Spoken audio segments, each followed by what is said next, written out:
This is A's Cast Live, your comprehensive look at the Oakland Athletics. And the pitch is swung on, hit the right field, hit deep. Whitefield going back at the track, over his head, and over the wall. Do you believe that? And 29 other MLB clubs. Ramirez with a drive to deep right, away back, goal! Go Hayes gets a bomb out there by the Rocks. And boy, oh boy, this third inning is now showtime. It is a Judgian blast. All rise.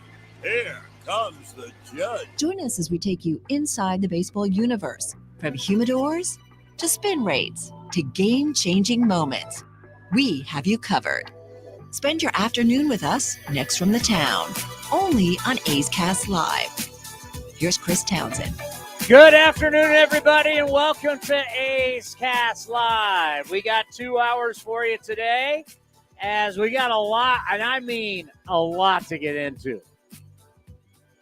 Some fascinating stuff has happened in the last couple days. Yes, the awards are great. Congratulations to Terry Francona and Buck Showalter for winning the NL and AL Managers of the Year. We got Cy Youngs today. Got to think that's going to be pretty easy. We'll get into that. Vince Cotroneo is going to be here, broadcaster for your Oakland Athletics at 1:30. And then a three-time World Series champion, former assistant general manager for the San Francisco Giants and general manager, Bobby Evans. So Bobby won what? 2 as an assistant, 1 as the GM? Did he take over in 2015? So he might have won all 3 as the assistant. All right. So he's got 3 World Series rings, being with the San Francisco Giants. And, of course, Brian Sabian. He is going to be here at 2:30. We'll talk about Egyptian baseball, get our update on how that's going. And, of course, having Bobby on today is going to be great about kind of a big story that's broken. I don't know how many of you are following it. Don't worry about it. If you're not, we are. Before we do that, let's get to the A's news. They had the general manager meetings down in Las Vegas. Our buddy JP Morosi was able to talk to our own David Force, the general manager of the Oakland Athletics. It looks like the A's, we're not going to go out and, spend $1 bazillion in free agency, but there's going to be more money that is going to be spent. Let's hear from the general manager, David Forrest. Joined by David Forrest of the Oakland Athletics. And David, as you begin these GM meetings, what are the top priorities for your club? Well, John, I think it's hard to sort of pin it down. We obviously have a lot of room for improvement and are hoping 2023 is a better year for us. So I think we're here talking to a lot of teams, checking in with agents. I think we hope to upgrade a lot of parts of our major league club in 23. Looking at the pitching staff, are you committed to AJ Puck as a reliever only, or is having him return as a starter a possibility? Oh, I think AJ getting through the year healthy was a huge step for him, and we certainly have had that conversation about him returning to a starter. Obviously, had a lot of success in college and early in the minor leagues, so I wouldn't rule out AJ coming into camp as a starting pitcher. To have Sean Murphy as the catcher, one of the stars of this league, really, what have you seen in him that's taken him to the next level? Man, he just has a complete all-around game. Defense has been outstanding. He's handled our pitching staff well from day one in the big leagues. But you've seen the progress on offense. You've seen him, be able to do everything behind the plate, and he really carried our lineup in the second half of the season. Seth Brown, certainly, I'm sure a lot of interest in him because of the power bat. What would you characterize the possibility of potentially moving him or at least listening on him this offseason? Seth is a popular guy for sure, but he made such a leap in the second half. He's not going anywhere. Filled in great at both first and right field, but his offense took to the next level, and I look forward to him doing that in Oakland next year. Looking at the organization, David, and the moves that you've made to bring in talent, which prospects do you see as potentially making an impact on your major league club here in 2023? Hopefully a number of them. I mean, we feel really good about the group that's in the fall league right now. JT Ginn and Ryan Cusack came through trades. Zach Geloff is having an outstanding fall league along with Lawrence Butler and Denzel Clark. You put Tyler Soderstrom in that mix. There's a lot of names down there we feel really good about. All right, there you go. The general manager of your Oakland Athletics. That's a good sign, right? Going to spend a little more money. Going to sign some guys. Like to see that. Now, really the thing that was interesting the last couple days is you got to start protecting guys on your 40-man roster. And the A's have added Hogan Harris, left-handed pitcher who has soared through the system. He is now on the 40-man, so he cannot be a part of the Rule 5 draft. And then Lawrence Butler, the super athletic outfielder that a lot of people have been following in our minor league system. They think he could be a part of our future. He now gets added. And if my numbers are right, that has us at 39. Correct. Is that correct? There's one spot open. Now, why are we talking about this? Well, while we're in San Diego on, I want to say it's December 7th, is the Rule 5 draft. I think that sounds right. The last day of the winter meetings will be the Rule 5 draft. Yep, Wednesday, December 7th. Yeah, it's Wednesday, December. So our top 30, according to MLB.com, who is now unprotected that can be picked in the Rule 5 draft on December 7th when we're down in San Diego. From what I got from our good friend Melissa Lockhart, the top 30 guys that are not protected. According to MLB.com. Yeah, these are MLB.com's prospect rankings. Arubio Angeles, who the A's acquired last offseason. If you're butchering that, that's okay. Yeah, he's in low A or high A Lansing. He's the 17th best prospect in the A's system. Logan Davidson, the former number 1 pick out of Clemson, the switch hitting shortstop. He's number 19 according to MLB.com. Dabo Sweeney, okay with that? Wow. Dabo should worry about getting into the college football playoff. Don't worry about Logan Davidson. Brian Blovis, who was also playing in, I think he might have made it to Double A last year, but I remember him playing for Stockton the year prior. He's the 21st ranked prospect. Colin Palouse, who's the 24th ranked prospect and a starting pitcher. The only pitcher that's actually on this list that I saw from and Melissa sent to me, and Jorge Juan's also a starter as well, or pitcher as well. There you go. 30th ranked, which Melissa said she's surprised that Hogan Harris wasn't even ranked in the A's top 30, but he's one of the guys they protected. Because all that doesn't matter. Yeah. Jim Callis told us, and this is the MLB pipeline guru guy for MLB.com. He said, if you're looking at, and he said it here on this show, if you're looking at minor league systems, you can take the top 5. Yeah, it means something. You can take the bottom 5 in the rankings. Yeah, it means something. Everybody in between, who the hell knows? They're all guessing. This is the guy that puts all these lists together. It's kind of like the mock drafts. Can you turn my headphones up a little bit? It's kind of like the mock drafts. Like, they're just spitballing. So when they say, I don't know, just the Kansas City Royals have the number 1 rated farm system and the White Sox have the worst. And everybody in between, they don't know. You have no clue. You're dealing with minor leaguers of all different ages, shapes, sizes. Who the hell knows? But we just wanted to get you updated. These are the guys that in our top 30, not protected. We'll keep you updated because we will be down at the winter meetings in San Diego. The draft lottery will also be going on while we're down there as well. So Correct. we'll know. That we'll know. I think it's a Tuesday. 4th. Oh, so it's a Sunday. So we'll know before we even get there. Yeah, something happens. It's like the first day, but no one's going to be there really yet. People are coming in. They come in on Sunday, come in Monday. December 6th, so it's the Tuesday. We'll be there. What's on the 4th? Something is on the 4th, the first day. I remember, yeah, you're right. I remember seeing something about that. Let's see. Hey, I saw a list of the schedule. I saw something. I'm like, we're not there, but what does it matter? We wouldn't be on the air anyway. Let's see if this article has it. I'm gonna lean towards no because I'm very pessimistic on it. We're still in November and we're rolling through. Yeah. December 4th. Oh, the Hall of Fame.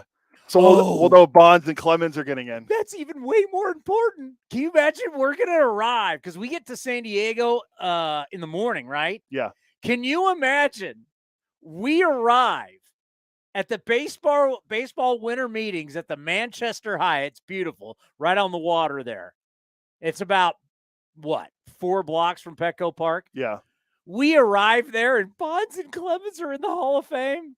Oh, my God, that is going to be juicy. That's what I saw yesterday. I can't remember. Oh, it was Jim Bowden had it in his article, predictions. If we get to the winter meetings, it's not going to – don't even bring up Carlos Correa. Don't even bring up Judge. Don't bring up DeGrom. Don't bring up anybody. Rizzo's off the table now. He's a Yankee. Clayton Kershaw, Rizzo's staying with the Yankees. Kershaw staying with the Dodgers. Any big name you can think about will not matter. There will be not. I'm telling you right now, as much as we've played up Aaron Judge and where he's going to go, does he stay with the Yankees? Is he going to go to like the Mets, the Giants, the Dodgers? We had our expert, all right, on Monday. Who do we have on Monday? Our guy breaks all the. Oh, Robert Murray? Robert Murray From Fansided. From Fansided said, look out for the Rangers. Wherever Aaron Judge goes, it absolutely will go a little higher with that. Yeah, I like to get the stadium. We can push the helmet back. If you haven't noticed, we got the new tarp behind us. Look how slick that is. Move over. Ricky Henderson Field. Huh? You see this, folks? Stepping our game up. But I'm telling you right now, it will not matter. Aaron Judge, his 62 home runs, his legacy in baseball, all of that hoopla that we're going to talk about will be dwarfed if Bonds and Clemens get into the Hall of Fame. Through the, what? It's not the Veterans Committee. It's the MLB Hall of Fame. It's the contemporary baseball era. The old guy committee, let's just call it. I think it's from 1980 on. Oh, can you imagine? It literally, and will they have Bonds and Clemens show up? Well, it's not a far flight for Barry Bonds to come down. Because usually when guys get like called and they get it, they end up showing up for a press conference. Because you're going to have, if that happens on Sunday, you've got Monday, Tuesday, Wednesday to have them come in and do a press conference. It may be the biggest press conference in the history of the winter meetings. I'm not overselling that. No, it'll be bigger than when we were there a couple years ago and Garrett Cole signed and Yes Network went nuts. There's been more talk, more print that has gone on about Bonds and Clemens and the Hall of Fame than most any issues that we have seen in our sport. I mean, that will be wild. Can you imagine Barry Bonds and Roger Clemens walking through the lobby at the Manchester Hyatt going towards a press conference? Do you know how hard it will be to get into that press conference? Everybody in the world will want to be in that thing. And you have all the biggest names in baseball media there. You have A's Cast, obviously. And then you're going to have every guy there. Oh, that will be incredible. Thing that I wanted to start out with today. Oh, some other news. Jock Peterson has accepted qualifying offer. The qualifying offer, and Martin Perez for the Rangers, $19.65 million. They've accepted. They're the only two guys. Everybody else has rejected it. So now the way the new CBA works is if you're a big money club, you can lose a second and I want to say a fifth rounder. Yeah, I think the way it worked, the Dodgers would get not the Dodgers.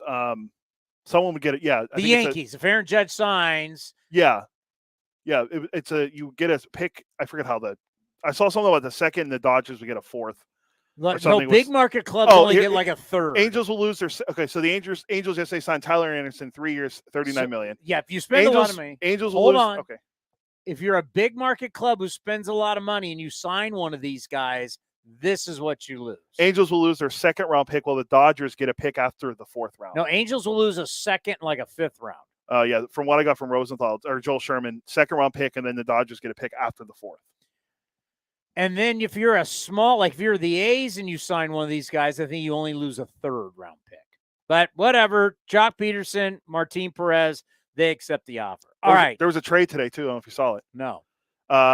All-star Teoscar Hernandez got traded from the Blue Jays to the Seattle Mariners for Eric Swanson and lefty pitching prospect Adam Macko. Hernandez is 30, two-time Silver Slugger, career .262 hitter, 133 career home runs, and 7 seasons over Toronto and Houston. So he's going to Seattle. Good year last year, 25 home runs and 807 OPS and free agent after next year. So the rumor is, according to JP Barossi, Blue Jays are looking at Brandon Nimmo to potentially fill in their outfield to go along with Springer. So he's going to get paid. Yeah, because there are a few positions out there that it's one of those years where, like, if you're a shortstop, not so great. But if you're an outfielder, you don't have a whole lot of competition. And Nimmo could be a guy that, is he really a center fielder? Could he switch over to a corner outfielder? How will he age? I don't know, but he's in a year where he is going to get paid. In my hand, I've highlighted it. We've gone over it, and it is fascinating. Now, I understand you guys are not going to be grinding the baseball off season like we are. That's why we're here for you. We got you Monday, Wednesday, Friday, 2 hours, catch you up on everything that's going on. Jeff Passan has done a incredible job, and it's a fantastic article. The title of the article is Inside the Champion Astros, Behind the Scenes Turmoil. And you're like, turmoil? How do you have turmoil when you've been to the ALCS 6 straight years? You've been to 4 World Series. You've won 2. Now, obviously, the turmoil, you think, well, I mean, the cheating scandals behind them. What turmoil are you talking about? Well, of course, James Click, their general manager, went to Las Vegas to represent the Houston Astros as the leader of their franchise. And while he was there, he was told to go kick rocks. He was only offered a 1-year deal. He thought that was unacceptable. The owner, Jim Crane, went, great, see you later, we'll replace you. So a guy who just won the World Series went to Las Vegas to represent the Astros, and he's gone. Crazy, right? Well, this is a whole article. You can see it on ESPN.com. Jeff Passan, obviously one of the best, where it really dissects what is going on with the Astros. And if you're someone like me, I believe everything that I read on the internet. And I so want this to all be true.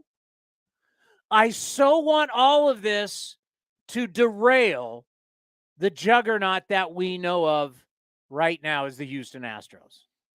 I can't tell you how happy I was. Like last night, I was reading this, I printed it, I highlighted it. I haven't been this excited in a long time to know that, is there now a chance the Astros could fall apart? I'm not banking on it. I'm not putting my kids' college fund on it. But boy, if you're saying there's a chance, I'm excited. But before I get too excited, let me explain something. Having covered a lot of different sports. Basically, you have an owner that believed in a system of buying a team, tearing it all down, and building it up. And it worked. Now, whether or not during this time, Jim Crane knew about the cheating scandal that was going on underneath him inside his franchise, we'll never know. But he had to deal with it. He obviously respected A.J. Hinch. He obviously respected Jeffrey Luhnow. He liked him. This article talks about how much he liked Luhnow, but he had to immediately fire him. He got fined $5 million, the most baseball can fine a team. He lost draft picks. He basically was sanctioned. There was clearly a deal worked out with him in baseball because immediately when the stuff came down, the penalty came down, those guys were fired. There was clearly, that's how it works. New York, Manfred, Commissioner's Office, Houston Astros. And remember, as soon as those guys were fired, everybody was in front of the press in a suit doing a press conference, right? Remember that? Yeah. So those press conferences Jim Crane wasn't hanging around that day in a suit around the office. This is a billionaire who's got companies. This was all planned, right? But when they went to spring training, which are they in Kissimmee or where the hell are they in spring training? It's not Fort Myers. No, that's the right. So when they did that, hire Dusty Baker, Jim Crane does a press conference with Dusty, Altuve, Bregman. They come out. Crane said at that time, remember watching it, I'm going to take more of a hands-on approach with the team. He told you what he was going to do. My franchise, sorry, I'm going to clean it up. We're going to do it the right way. We're going to continue to win. Everything he said he was going to do, he's done. And now what they're trying to do in Houston is paint the owner as the villain. It's kind of interesting because we, as the sporting public, what do we want from our owners? You have all kinds of different owners, right? You got owners that have a ton of money. It's an investment, and you never, ever, ever see him. Charles Johnson of the Giants is a great example. Lives in Florida. The only time we hear about him is when he contributes to a Republican or the Republican Party, and the Chronicle flips out because they're all liberals, right? That's the only time you hear about Charles Johnson. You don't see him on NBC Sports Bay Area. You don't see him at games. You don't hear him on KMBR. You don't hear anything from the guy. You don't even see quotes in the paper. It's only about politics that the Chronicle brings him up. You know, our owner, John Fisher, rarely, if ever, talks. You see him at games. If you don't know it, he's at games. He's behind home plate. You can see him there all the time. I've seen him at games all the time. Our owner's there. He just doesn't talk to the public. So you've got owners that are out of sight, but they're involved. I don't think Charles Johnson's involved at all. I think he'd be the example of, or the Japanese billionaire who owned Nintendo, who used the first time we went to Japan in 12.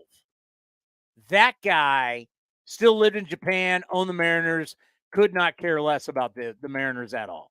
It was just he owned the Mariners. The hell was it? I can't remember. Yamaguchi? Yamayuchi? Yamauchi? Hiroshi Yamayushi. God, you're butchering that. So am I. Yamauchi. If anyone can phonetically spell that for me. So when we went back there in 2012, he was nowhere to be seen. I mean, this guy. So there are these billionaire guys that have really nothing to do with their teams. It's an investment, right? Which is their prerogative. They bought the team. They can do whatever the hell they want with it. Then you have guys that are just not going to be in the press, like our owner, John Fisher. And then you're going to have guys that are like Jerry Jones of the Dallas Cowboys, who Jerry Jones not only owns the team, he's the general manager. Where did Jerry Jones learn how to run a team? When I point at you. I know I'm trying to. I don't know the answer. You saw Moneyball, right? Yeah, but I don't know the answer. When I point at you, it means you go. Yeah, no, I don't know the answer. Al Davis. Al Davis raised Jerry Jones. When Jerry Jones bought the Cowboys, it was Al Davis who Jerry Jones went to for a lot of advice. Who ran their team as an owner more than any owner in the history of professional sports? Al Davis. I do know that one. Now, the difference is Al Davis was a football coach. That's very true. He came up as a real football coach. Al Davis had real jobs. In the AFL. Al Davis coached at a little school that won a lot of championships called USC, right? Al Davis was a real football coach. He coached with who did he coach before he coached the Raiders? That'd be the San Diego Chargers. Oh, okay. He went from USC. You've heard of them. Yeah, they're pretty good. They're now the LA Chargers. So he got into pro football and then became the head coach of the Raiders and won. So it's not like Al Davis. That's the whole thing that people forget, that Al Davis was a real professional football coach before he became owner. So he knew what the hell he was talking about, right? He was a really good coach. So in this article, they talk about how Crane wants to be like Jerry Jones. And they're making it out, the people in Houston, and you played a clip for me from a Houston sports radio station, like this is a bad thing. Now, you can judge Jerry Jones all you want. Jerry Jones has built the Cowboys into a global brand. I mean, they became America's team, but he's built them into a global brand. They're worth, I don't even know if you put the Cowboys up for sale, what they'd be worth. $10 billion? It'd be over $10 billion. I don't care what Forbes says. They'd go for whatever. I'm curious now. I think they are the well, obviously, let's see. According to Wikipedia, they're worth $8 billion. See? I know a little bit about what I'm talking about. They'd go for over 10. They're rated the most valued franchise in the National Football League, which happens to be the biggest league in the United States, which happens to be bigger than any other thing in the entertainment business. There's nothing in our country, if you wrapped everything in one bubble called the entertainment business, music, television, movies, now video games are in there. Nothing is bigger than the NFL. Nothing. And they are the top dog. So if you're saying, well, he wants to be like Jerry Jones, I don't know. Guy's been to 6 ALCSs, 4 World Series, 1, 2. He's doing a pretty damn good job. And now I know a lot of people, I don't want, like, what do you want from your owner? Do you want your owner to never be present? Do you want your owner to run everything? What do you want? Because I look here in the Bay Area, I'll bring up a couple beloved guys, and one's going right now. His name's Joe Lacob. Joe Lacob is omnipresent with the Golden State Warriors, and he's in the rooms making decisions. You have no problem with that, Bay Area fans. We as Warrior fans are like, cool. Joe Lacob wins. They win titles. Joe Lacob cares. Goober's down in L.A. doing whatever Goober does. Joe Lacob's here. He's a Sandhill venture capitalist guy. Sandhill, if you don't know, is off 280, where all the VCs are, all the billionaire investors are. Menlo Park. Right, Stanford. Right next to Stanford. Menlo's a little north. But that's who Joe Lacob is. He's a VC, a venture capitalist. And he runs his company. And one of those companies is, well, the other companies he just invest. But the company is Golden State Warriors, and he's hands-on. And no one, has anybody complained? No, wasn't he the former part owner of the Celtics too? He had like a small piece. Before he bought the Warriors, yeah. So he's had, no one complains about So Joe what's Lacob. the problem? If we don't have a problem with Lacob, how do you have a problem with Crane? I mean, seriously, you got a problem with Jerry Jones because he hasn't won a Super Bowl since I was in college? Yeah, was it 94 when they beat the Steelers? Neil O'Donnell and the Pittsburgh Steelers, mind you, not Cordell Stewart or Bobby Brewster or. That would have been the 94 season, 95 Super Bowl, because the Niners won the 94 Super Bowl, but it was the 93 season? Sounds right. That was when they had Dion, correct? Correct. But, what do you want from your owner? And now, I mean, this thing's flying about all the opinions, and he's a tough guy to work for, blah, blah, blah. And now they're even throwing Reggie Jackson and Jeff Bagwell under the bus in this one. Reggie Jackson, who joined the Astros in 2021 as an executive assistant, despite never playing for the organization, yelled at members of the team's front office this year and later would apologize. Now, I want to defend these Astros employees. We're A's Cast. You're watching A's Cast live. Our boss, the great DA, as I like to call him, was just in Las Vegas at the rights holders meetings. And like we told you about 2019, you had all these teams come to us going, hey, what you guys are doing is incredible. He just experienced that in Las Vegas. So if we're doing this thing that's innovative, we're the only team doing it. It's really, really special in baseball. And once again, all 29 teams just told our boss in Las Vegas how, because they did a presentation about what we're doing. All the teams talk about how cool what we're doing. So knowing that, if we had some guy from, when's the last time Reggie Jackson played? It's in the 80s. Yeah. Wasn't his last team the A's? Yeah, it was the late 80s. Can't be that late. It's not that late. 1987, he was 41 years old. He played for the A's. Yeah. See what I'm saying? He just missed out on playing in the World Series the year If later. you had a guy come to us who said, who was a radio legend in the 70s. Let's call Reggie a legend from the 70s. Reggie's best years were in the 70s. Fair, correct. If we had a radio legend from the 70s Mike and Mad Dog, they're not. They were more recent. No. I mean, they were the Godfathers of sports talk. So no, we're talking the 70s. I don't know if there really was a sports talk guy. We're talking. Bill King with the Warriors. I mean, no, we're talking. We're talking not a play-by-play guy. We're talking someone who did news radio. I mean, there wasn't even really sports talk radio. That's what I'm talking. It would be like a guy from the 70s coming in trying to tell us what to do. Now, let's go with Edward R. Murrow. Let's go with him. I would have respect for somebody who's been successful in the medium of radio. That's what I came up in. I'd have respect, but if he started yelling at me, telling me what to do, I'd tell him to go pound sand. Like, what the hell are you talking about? Can you imagine Reggie Jackson yelling? You're a part of a front office that continues to win every year, and Reggie Jackson, who hasn't won anything since what? 81 was the last time the Yankees won? Yeah, they won in 81. Phillies won in 80. Wasn't 81 the Dodgers? Was it the Dodgers? Were they 82? When's the last time the Yankees won? With Reggie Jackson, by the way, not the Jeter Yankees. Yeah, not the dynasty. Yeah, I'll pull it up real quick. The Yankees won a World Series in 19. Go up. With Reggie, 77 and 78. No, they won in the 80s. No. Right. Dodgers, Cardinals, Orioles, no, they didn't win in the 80s. So 78, he 78. played in the 81. All right. Yeah. He hasn't won something since 78. And he's going to come tell you how to run an organization? What's he going to bring up? Charlie Finley running the team from Chicago? I mean, seriously.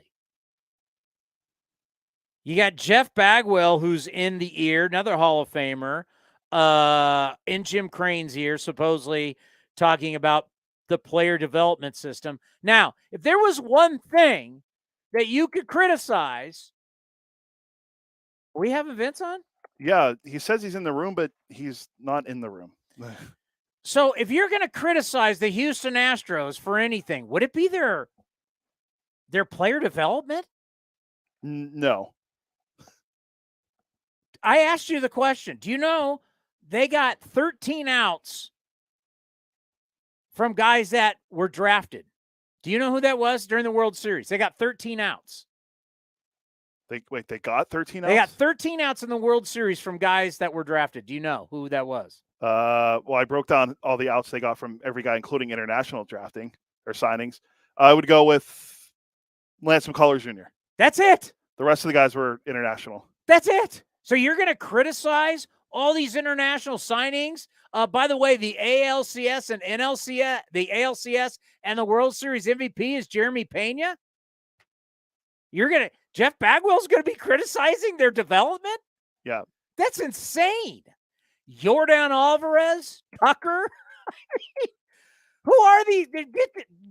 Take your Hall of Fame ass and get out of here. But that's who Jim Crane supposedly wants to bring more. And we're hearing this in the game. We'll talk to Vince about this. And we're hearing this more everywhere, that owners and franchises want scouting to be more back involved. That they went so far off the deep end with just analytics that they're realizing, like, you know what? Scouting players, character, finding out about guys, and just using numbers may not be the total way to go. But part of something that, if I would have told, I know you're busy. Yeah, I'm trying to, but go ahead, I'm listening. But if I would have told you, why did Carlos Correa, if you didn't read this article, if I could just zap it out of your brain and just ask you don't get to see this. Mm-hmm. Why did Carlos Correa not sign with the Astros? Money? No, but why? What would be the reason why? Why would the Astros not sign him? I would just go with money. Yeah, well. Jeff Luno's not there? Now, AJ Hinch? Now reading this. Oh, now we have Vince. Now reading this, it's obviously Jim Crane. Oh, well, that's a fair point. And then reading Rosenthal's article about what's going on, who negotiated, the tough life of Justin Verlander? You know who negotiated Verlander's deal while he was in Italy with his supermodel wife? Jim Crane. Jim Crane. It's just interesting. Like, they want to paint Jim Crane as the bad guy, but like I said, here in the Bay Area, we absolutely love how hands-on the owner is of the Golden State Warriors. How often does Joe Lacob get praised for nixing deals, agreeing to signings? We call him a genius. I don't know if I'm Jim Crane. I'm kind of if I'm a Nationals fan, I'm sitting back and I'm going, keep doing what you're doing.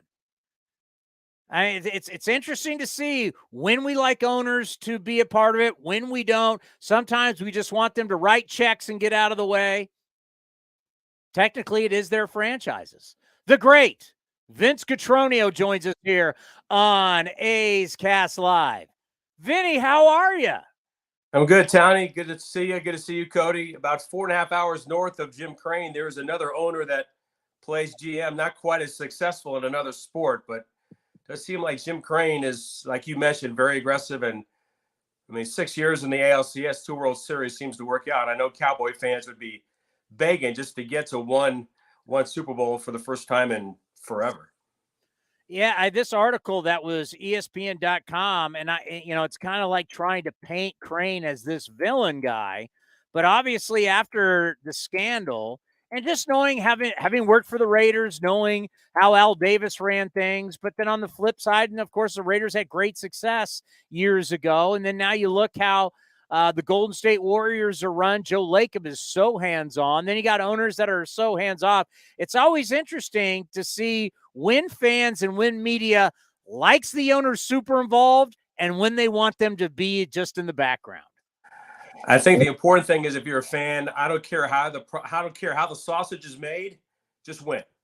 And if it means that the owner is very much hands-on and very much involved on an almost day-by-day basis, and that works, don't stop doing that. The other way, if it's work with the owner staying in the background, trusting the staff that he's put in place to get the job done, they'll take that as well. I know that's I think from a fan's perspective, that's the way they see it.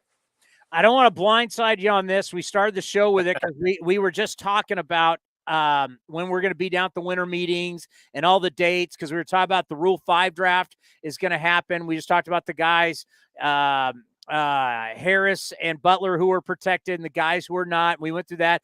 And then I said to Cody, wait a minute, before we get there on the 5th, there's something on the 4th. There's something like, what is it? And then, oh yeah, the Contemporary Veterans Committee, whatever. Can you imagine? Because really everybody's going to show up Sunday night and be ready to rock on Monday morning. Can you imagine on December 4th, right at the start of the winter meetings, Barry Bonds and Roger Clemens are getting elected into the Baseball Hall of Fame?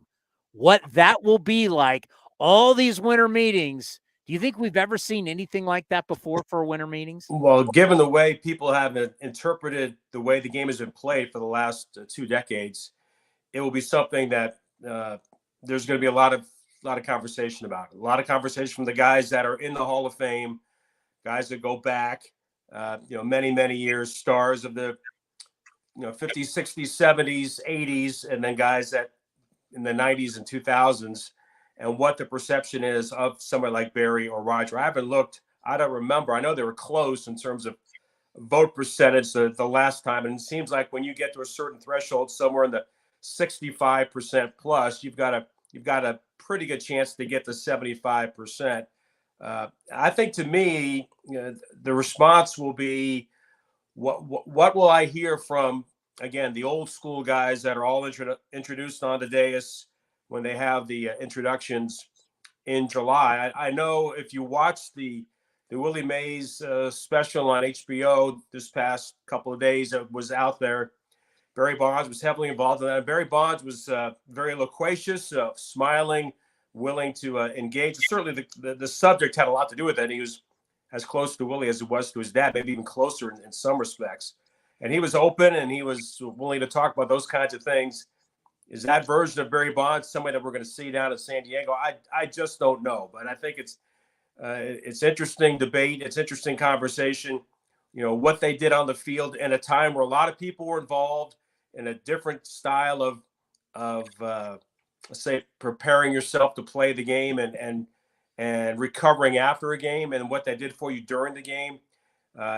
Every era, going back to the aughts, to the 1910s, all the way up until where we are today, a century later, had issues, whether players of color were not allowed, amphetamines were heavily used, other things along the lines, different travel, etc. You can make a case that every era had its own interpretation of how they played the game previous to before them. I do think that, Bonds and Clemens will, I think, at some point, if not this time, I think they will eventually reach the Hall of Fame. I don't think it's going to take. I think it's going to take years. I think it's going to happen pretty quickly. Can you imagine how hard it's going to get to get into that press conference there in San Diego if it happens and those two guys show up? Yeah, well, I mean, it's they at times they downplay what the Hall of Fame means to them. Let's make no mistake. I mean, it means the world to those guys. We just saw this week Pete Rose against sending a letter of apology to Rob Manfred, just begging to be a part of what it means to officially call it a Hall of Fame, even though so many other people have said, you are a Hall of Famer, Pete. You're a Hall of Famer, Barry. You're a Hall of Famer, Roger. But until you're standing on that dais, until you're making that speech with your peers at the highest level of that hall, which is voted on by writers, let's be clear about what the Hall of Fame actually is. It's put on a certain pedestal by some people, but the reality is it's a place where it's voted on by baseball writers, and you get a chance to enrich yourself in baseball history. So, I think when I was, this is crazy because what's happening in today's world. When I was in SID at the University of Central Florida back in the early 80s, we had a press conference. That's football power. Yeah, that's right. We're 16th of the country, by the way. But back then, we had a press conference that was attended by, I would say, close to 200 people nationwide. And the reason why Herschel Walker landed via helicopter on our practice field, walked into the press conference as a member of the New Jersey Generals and the USFL because they were training in our facility. So I think you're going to see something of that magnitude, something that big in terms of every type of, not just sports, but I think you'll see people across other ways of gathering news will be there as well. Oh, the good old days of the USFL. Steve Young was in L.A. Reggie White was in Tennessee. Oh, the good old days. We had Brian Sipe. Brian Sipe was with the New Jersey Generals. The great San Diego State Aztec, Brian Sipe. Exactly. When you think about what we just heard from the general manager meetings and David Forrest talked to J.P. Morosi, we all love JP, great guy. Talked about David, and he talked to David, and David talked about, we're not going to break the bank, but they're going to spend a little more money. So, okay, Vince, we're going to sprinkle a little more money into this thing. What would you like to see the A's do to help us get a little more competitive? Well, I think, like David said to J.P. Morosi, there are a number of places that you can try to place somebody that would give you an improvement. I think at either corner, you have to establish who's going to be your first baseman or your third baseman. There was some success to a certain degree, a little bit watching Dermis Garcia, one of 12 different guys play first base. Seth Brown right now is probably going to get the lion's share of that time. What's going to happen at third base? Vimael Machine gave the A's, quality at bats, but not a lot of power, not a lot of range. That doesn't really profile as a first division third baseman. Either corner outfielder, I think somebody out there you can look for that has some power. I think you need velocity in your bullpen, and that is certainly something we've talked about for years. That's something that's lacking for the Athletics. I don't think there's any spot really, Chris, that you can't go to and say let's look at this particular players and see if they can help. Now the question is it guys that are basically 4A players anyway, that are guys that have been up and down, that have a little bit of a baseball resume on the major league level? Or is it somebody that are you willing to be aggressive and look at somebody like a Mitch Haniger, who now is looking for work, who's from San Jose after Teoscar Hernandez was acquired by the Seattle Mariners. He's had injuries 2 of the last 3 years. He made $7 million last year. That's a lot of money in terms of what the A's have done the past couple of years, but would that number stay there? Would it potentially come down with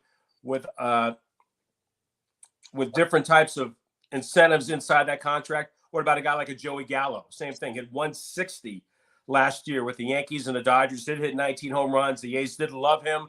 Worked him out the Coliseum when he was a high school kid in Las Vegas. I'm not saying either one of these are going to happen, but those are guys that have had a little more of a juicier major league resume. Are you going to look for guys like that are coming off of down years or have had injuries? Or are you looking simply the guys that have kind of bounced up and down, that have had a little bit of success, and let those guys plug in as you're waiting for Zach Geloff, while you're waiting for Tyler Soderstrom, while you're waiting for other players maybe to make their way through the system like Lawrence Butler or Denzel Clark, guys of that nature. To quote Moneyball, sounds like an Oakland A already. All those names, I'll take all of them. We've been floating around. What about Cody Bellinger? Opening day? I don't know. We get him opening day. We play him in center, first base. I would like to have the option. Sure. I mean, the question is what other teams are going to look at a guy like that if, in fact, he's non-tendered in the next couple of days, which was the rumor last year. And it didn't happen with Cody. Signed a one-year deal. And again, had a struggling year. Certainly has a resume, MVP, Rookie of the Year. Some kid named Dominic Cotroneo used to broadcast his high school games down here in Arizona. So that'd be a great connection for those two guys to get back together. I don't know what's going to happen. It's interesting. What was so different about last year, Chris, was because of the lockout and because the A's were forced to make deals. That this was the plan they had in place, and they were forced to do it in a very cramped situation, getting it done leading into and during spring training, as we found out. And every one of those players were going to be free agents at the end of the year. Now the conversation shifts because there's been some smoke and mirrors out there. Even J.P. Morosi presented that to David about Sean Murphy. Sean Murphy has 3 years of control. You have a chance, whether it's Sean Murphy or if you had those players last year in this environment, that allowed you to work the phones longer, allowed you to develop a little bit of well, this is my offer from this team. I can get something better from that team and get that other team to maybe sweeten the pot, or specifically somebody you were looking for in a package that wasn't being offered yet. They didn't have that opportunity. They really had to rush through Matt Chapman, Matt Olson, Chris Bassett, Sean Manaea, and then eventually with Frankie Montas during the season. All those guys were going to be gone. This is different. If Sean Murphy is somebody that's being discussed, and certainly teams would welcome him, boy, you've got to, first of all, he's a tremendous talent, and I hate to see him go. I mean, he's top 5 catcher in baseball for me. If you're going to do that because you feel like Shea Langoliers is ready to begin that process of establishing himself as a major league catcher, then you can't get that wrong. Whatever that means. Does that mean we can't get it wrong because we're going to get what we feel like are these several strong prospects, or we can't get it wrong because we're going to get 1 or 2 guys that are not only going to be major league players on opening day 2023, but guys that you can count on, guys that you expect to be good level performers and maybe even better than that as their careers play on. I think that's going to be the conversation that's going to dominate what's happening for the A's with their roster leading up to and into spring training. Yeah, to kind of expand on that, you like to explain that in a normal offseason, you're going fishing. And over here, this big pond has some really big fish, right? I mean, that Judge fish is the biggest fish I've ever seen. That Correa fish there's some big Rodon, Verlander. You got some big fish over here. A's are not going to fish in that part, in that pond. Now over here, this smaller pond, I can get some good fish that taste good and can help me out. The problem was last year after the lockout, they closed that pond. It really wasn't around.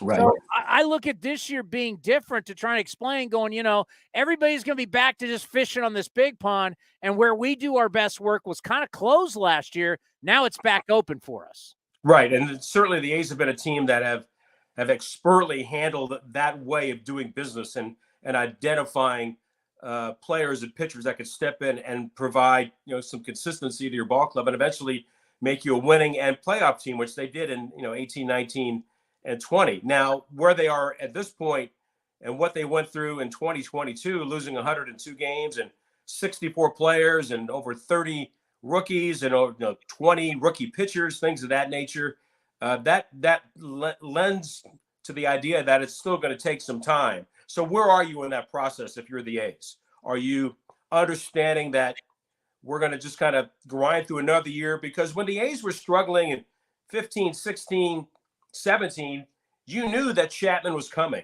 You knew that Olsen was coming, and they were going to, you believed, and as it proved to be, they were very good major league players, and they were going to be part of what could make you better.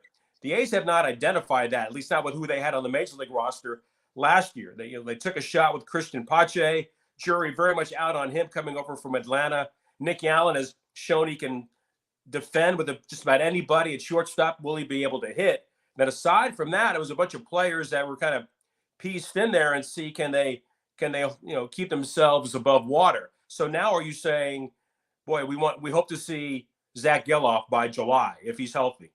Maybe Tyler Soderstrom comes to the big leagues in August or September. I mean, you already got to AAA briefly last year at age 20. He shows power. Where are they going to play him? Is he a catcher? Is he a first baseman? Do you then maybe even take it a step further and say, you know what? We want to make Tyler Soderstrom our everyday left fielder.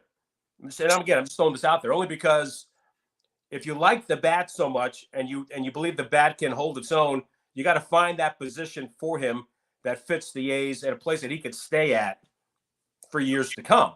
And so I think the question is, where are the A's in that situation? And then with Ginn and with Hoagland and with also Ryan Cusick, they need innings. They got to pitch. Mason Miller has to pitch. Hogan Harris may be moving forward.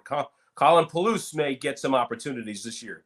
These young guys have got to have a season. I mean, they only pitched 40 innings each, Cusick and JT Ginn last year. That was I wouldn't say it was a disaster, but it was certainly unfortunate that the A's as they acquired these players and acquired these pitchers, the idea was let's watch these guys develop because they came out of good college programs, have dynamic arms that maybe they can push forward.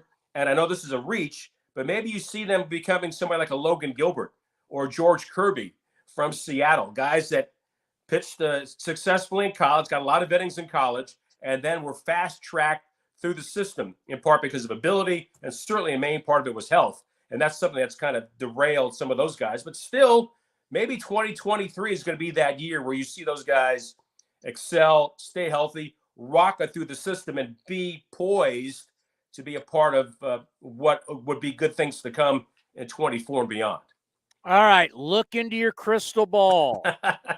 the Vince Cotroneo crystal ball, because the rally monkey, your old neighbor Nolan Ryan right here, we're all listening. I would like a big prediction this offseason.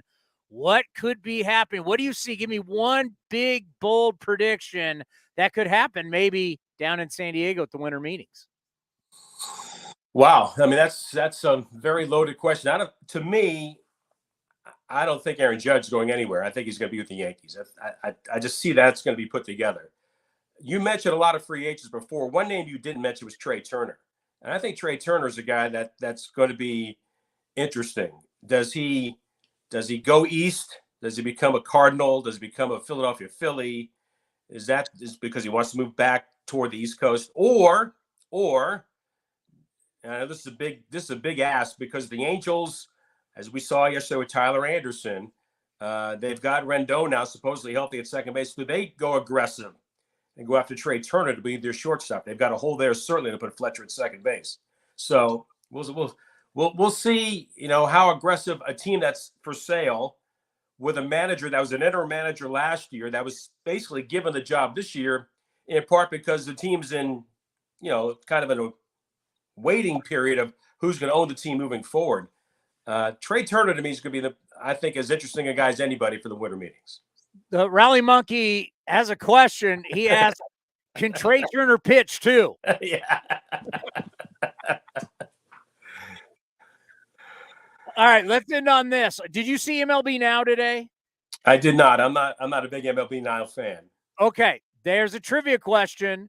I did not get this right, and it's going to shock you. It's almost pathetic. Go ahead, give Vince a question. Let's see if he gets it right.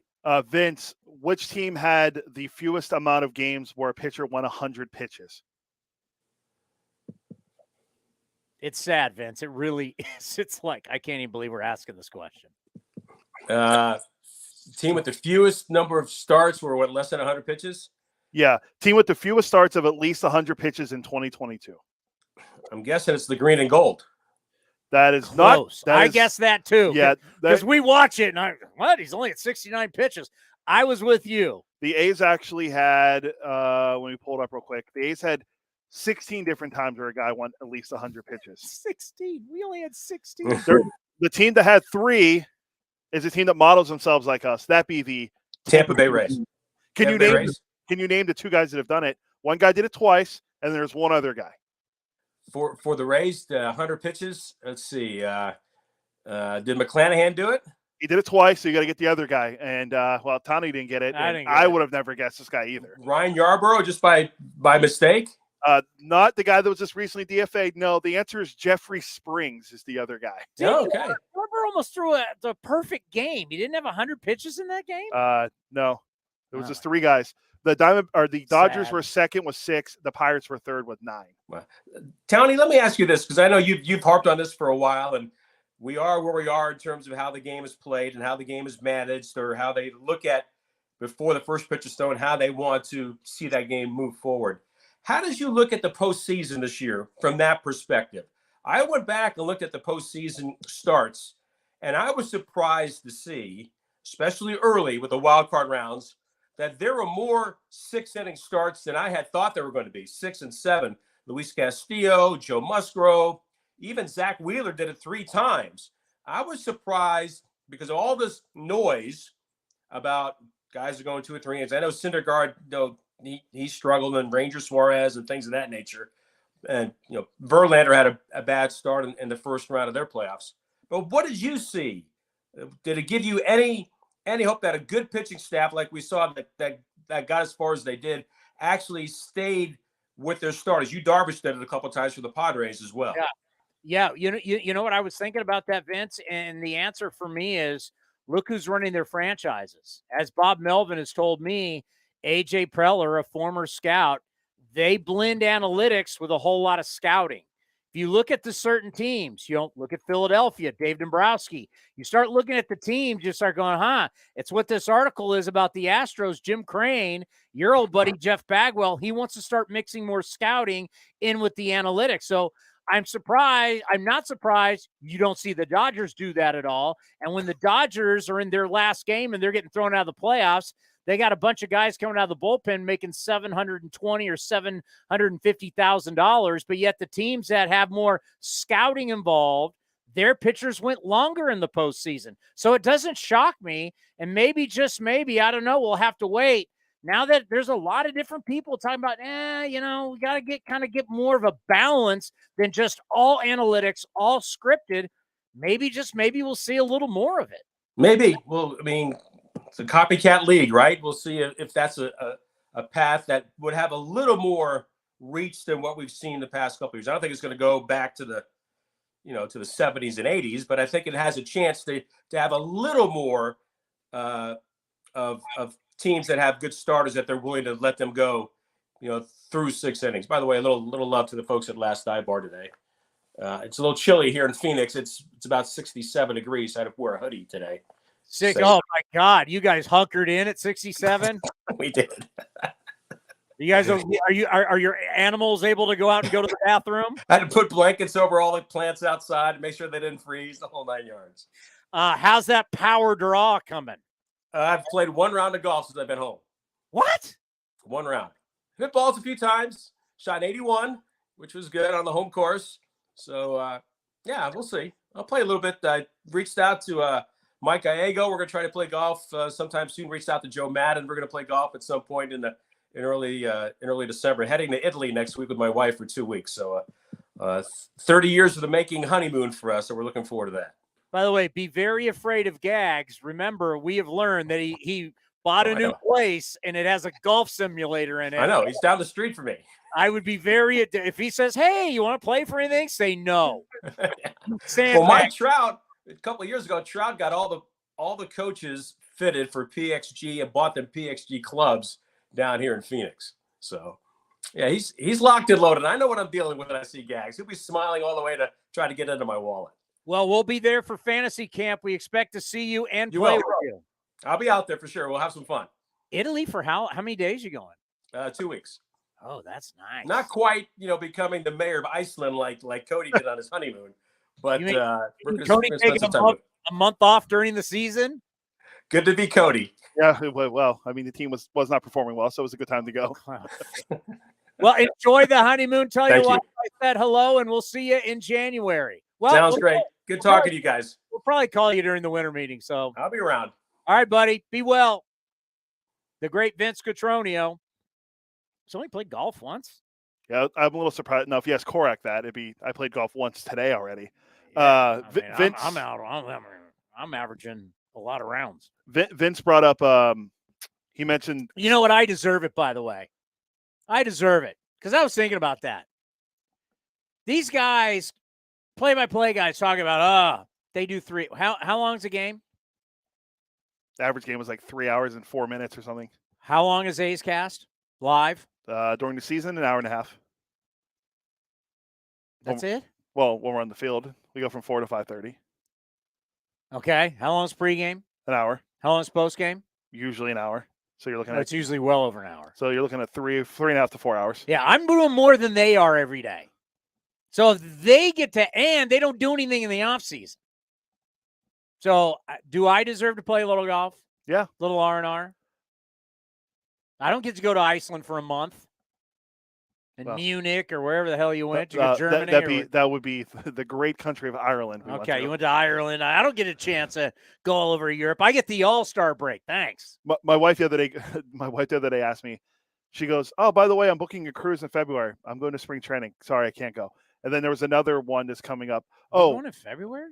It's good. That's right around when spring training starts. Okay, yeah. And then the other one, there was something coming up. I think it was over the weekend of fantasy camp. She goes, "Oh, it's my friend's husband's birthday, and it's in Tahoe." And I'm like, "Well, I can probably make it for the last couple days, but I can't go the first day." She's gonna get used to. You work for a Major League Baseball team. We do things throughout the year, and especially during the season. Sorry, you know how many times I've had to say, "Oh, it's so and so's birthday. Oh, it's that. Oh, they're going to Vegas. Oh, they're gonna." Sorry, can't go. That's how it works. Luckily now we figured out how to remotely broadcast. We can figure things out going forward, but you mean I can and you take the time off, but I still have to work? No, like I'm going. Someone fills in for you. I'm pretty sure I'm gonna work from Pittsburgh when the A's play in Pittsburgh this year from PNC Park. That'll be fun. Yeah, that will be. You're going to PNC Park? We play I think it's like the 4th, 5th, and 6th of June. The A's are in Pittsburgh, and I'm gonna go back. My family my parents live right outside of Pittsburgh, so I'll go back there, work the series. Maybe we should get on that trip. That is one of the ballparks I have not been to. It's a great town. Mickey Morbido, let's hook this thing up live from. It's not like we're gonna have a hard time finding space to broadcast at PNC Park. I would say shots fired, but you're correct. Oakland, it's basically Oakland, central of the country right now. Okay. But real quick, I was going to say, Vince mentioned the 6 innings. 27 times in the postseason, a guy won at least 6 innings. Yeah, 11 times, 7 or more. But do you hear my point? Look at the front offices. Oh, yeah. The Astros were at the forefront with Framber and Verlander. But look at you Dombrowski. Click is not Lunau. Preller in San Diego is a scouting guy. Dombrowski's a scout. Like there was more of an old school mentality running franchises in the playoffs than maybe, that we've seen in a while, yeah. And then, of course, the Yankees, if you're going to pay Garrett Cole all that money, his ass better go 6. I can't wait till next year when Verlander's pitching for the Dodgers and they tell him you can only go 5 innings. 4 1/3, you're out. What? Can you imagine Dave Roberts coming out 3 2/3? Hey, great start, buddy. I meant to pull that up, and I don't know if you were trying to throw it to a break, but yes. Okay, well, I'll do it when we come back then. What? We can look and see who the 6 guys the Dodgers use this year that could go 100 pitches. But I want to tell you why I'm looking at these. You might mention, hey, you guys haven't really talked about manager of the year. Oh, you want to know why? You know why some of these postseason war? I'm gonna tell you next. We'll do what Cody said, but I'm gonna tell you next. Some of these awards, they've turned it. Maybe they've always been a joke, and I just didn't care. It's a joke. It's a joke. To quote my good friend Matt Steinmetz, it's a joke. I couldn't even believe yesterday when it popped up. I couldn't even believe. I'm like, really? It just goes to show these writers cover their team. They know their team. And in the end, they really don't know the leagues. We'll talk about, and also how they were trying to sell Verlander today. What And I agree Verlander should win it, but how they are trying to sell Verlander today, if that's trying to grow the game, wait till you hear what I have for you next right here on A's Cast Live. Oakland Athletics spring training is right around the corner, and you can be part of the excitement. Get your tickets now and plan ahead for a fun-filled trip to Mesa, Arizona this spring. Pack the sunscreen, bring your friends, pick up some ballpark classics, and watch your green and gold get ready for the regular season. Get your tickets today to see the Athletics take on the Giants, Padres, Cubs, Dodgers, and more. Tickets are on sale now at athletics.com/spring. That's athletics.com/spring. The Coliseum has gone by many names, but none better than the Last Dive Bar. Hi, everyone. Ken Korak here, and my friends at Last Dive Bar are helping us celebrate our longtime home. Last Dive Bar has the most unique merchandise for all Oakland baseball fans. T-shirts, sweatshirts, the Ray Fosse line, and my personal favorite, the lights have taken full effect. Visit their website at lastdivebar.com or follow them on social media at Last Dive Bar. All proceeds are invested back into the A's Community Fund and their affiliated charities. Go to lastdivebar.com. That's lastdivebar.com.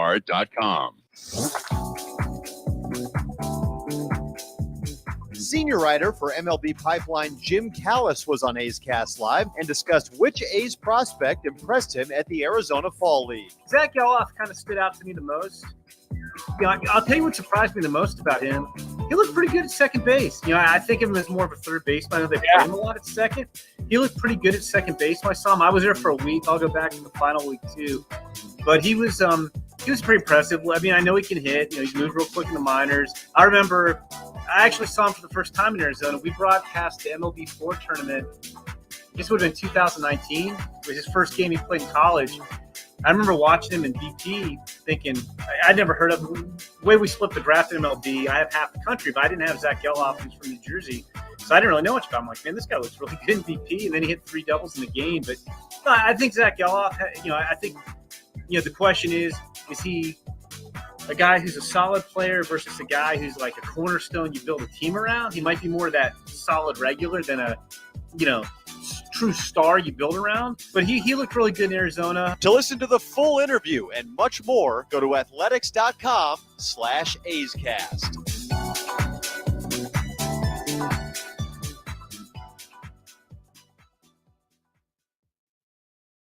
Coming in at 5'3", it's number one mom. She switched to Xfinity and got the all-new 3-for-1 bundle. Unlimited internet, streaming, and Xfinity Mobile. All for what you could pay wireless companies for just one 5G unlimited line. Boom shakalaka. Go to Xfinity.com/3-for-1, call 1-800-XFINITY, or visit an Xfinity store today. Limited time offer. Restrictions apply. Xfinity Mobile requires post-pay Xfinity internet. After 24 months, regular rates apply to all services and devices. Hey, A's fans, you know that running your own business is a slugfest every day. That's why businesses have been counting on Mechanics Bank since 1905. From operating lines of credit to equipment and real estate loans, they can help build your lineup to meet today's challenges and prepare for tomorrow's opportunities. Stop by your local branch or visit mechanicsbank.com today. Mechanics Bank, the official East Bay Bank of the Oakland A's. Member FDIC and equal housing lender. All loans subject to program eligibility and credit approval. This is Chris Townsend for the Chicken Pie Shop of Walnut Creek. Great news! Our indoor dining is back, along with our beautiful patio dining. Come taste our world-famous chicken pie that has been served in Southern California for 83 years. The Chicken Pie Shop of Walnut Creek has one of the most dynamic menus, plus a full bar. Pot pies, gourmet burgers, sandwiches, salads, flatbreads, and more. Don't forget, we still do takeout and delivery. For all the information, go to chickenpieshopwc.com. That's chickenpieshopwc.com. The Oakland Athletics begin spring training on February 25th. Now's the time to make plans to catch us in Mesa, Arizona, and enjoy the sunshine of your family and friends. Buy your tickets early for the best seats at the lowest prices as your green and gold take on the Giants, Dodgers, Padres, Angels, and more at Hohokam Stadium. And Tony, it's a deep drive to right in the corner. Gritchick going back. He'll turn and watch it fly. Get your tickets at athletics.com/spring. That's athletics.com/spring. Some things just go together. Peanut butter and jelly, cookies and milk, Oakland and Kaiser Permanente. If that last one caught you off guard, it shouldn't, because Kaiser Permanente has been helping keep Oakland healthy since our very beginning. And as the official healthcare partner of the Oakland A's, that won't be changing anytime soon. Whatever you may need, you can trust Kaiser Permanente to help keep you feeling your best. Kaiser Permanente. Thrive. Visit kp.org today. Hitting the road with the family. On your way to nonstop adventures. No worries ahead, because you know you can stop at a Chevron station along the way. Get fuel for your car, fuel for your crew. That's Chevron with Techron for unbeatable mileage and snacks for all. Coffee for mom, chips for the kids, cold drinks for dad. You know, for the road ahead. Toss in some laughs, out-of-tune singing, and a zillion "Are we there yet?" And you just made lifelong family memories. Chevron, together ahead. Streaming from the East Bay, A's Cast Live continues with Chris Townsend. That is right. It is A's Cast Live. All righty. Bobby Evans, three-time World Series champion, executive, will join us coming up here at the bottom of the hour. I want to bring this up. How does the guy that takes over a team, that has the biggest payroll, gags in the end, they have the lead the entire, basically, from like, there's a point from like April till they played that series in Atlanta, the biggest series of the year for them, on the road in Atlanta. Scherzer, DeGrom, Bassett, all pitched. Your top three guys that we were all supposed to be so scared of. Ooh, DeGrom's back. And you got swept. Now let's go over this again. You take over a team, super talented. They throw a ton of money into it. It's the highest payroll in all of baseball. You have the lead from point in April. What time? When did we start? Because the lockout, we started that April 7th or 8th. Yeah, it was like April 9th. It was right when the Masters started. It was like April 19th all the way till whatever. They had the lead, and then they lost it. Your team gagged it down the stretch. 10.5 game lead they blew. In the meantime, Atlanta catches you. Philadelphia, they fire their manager because they're done. And what do? They come crawling all the way back to get into the postseason. And the national media, whoever, I don't know, because what happens is like you get to pick AL, NL, MVP. They've spread it around the writers, right? So some people get Rookie of the Year, some people get Cy Young, some people get MVP, blah, blah, blah, blah, blah. I think I took a picture of how the voting works. Let me make sure. Or unless it was Rookie of the Year. Well, not everybody. You don't get to vote on every single thing. Yeah, I think I took a picture of Rookie of the Year. And actually, I don't even have it. But MLB Network broke down who votes for these awards. Yeah, I don't have it. I thought I did. So you vote Buck Showalter? Buck Showalter. Let me get this straight. And great for Buck. Buck seems like a good guy. I've interviewed him before. Everybody who knows him says he's fantastic. Buck Showalter? Now, he's done it with 4 different teams. No one's ever done that before. That's great. 4 different decades, too. 4 different decades. That's great. The guy took over the team that had the highest payroll in baseball, gagged it down the stretch. Of course, postseason doesn't matter. Gagged it home in the postseason, and he's walking away with the Manager of the Year award. Explain to me how that seems right to you.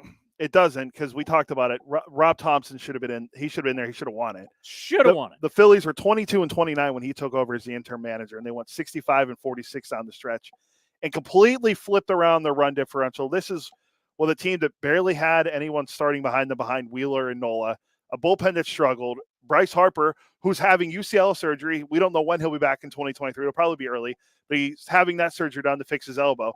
Only DHing, and he missed time. To make it to the playoffs, going all the way through and reaching the World Series and losing in 6 games to the Astros. That guy doesn't get a chance.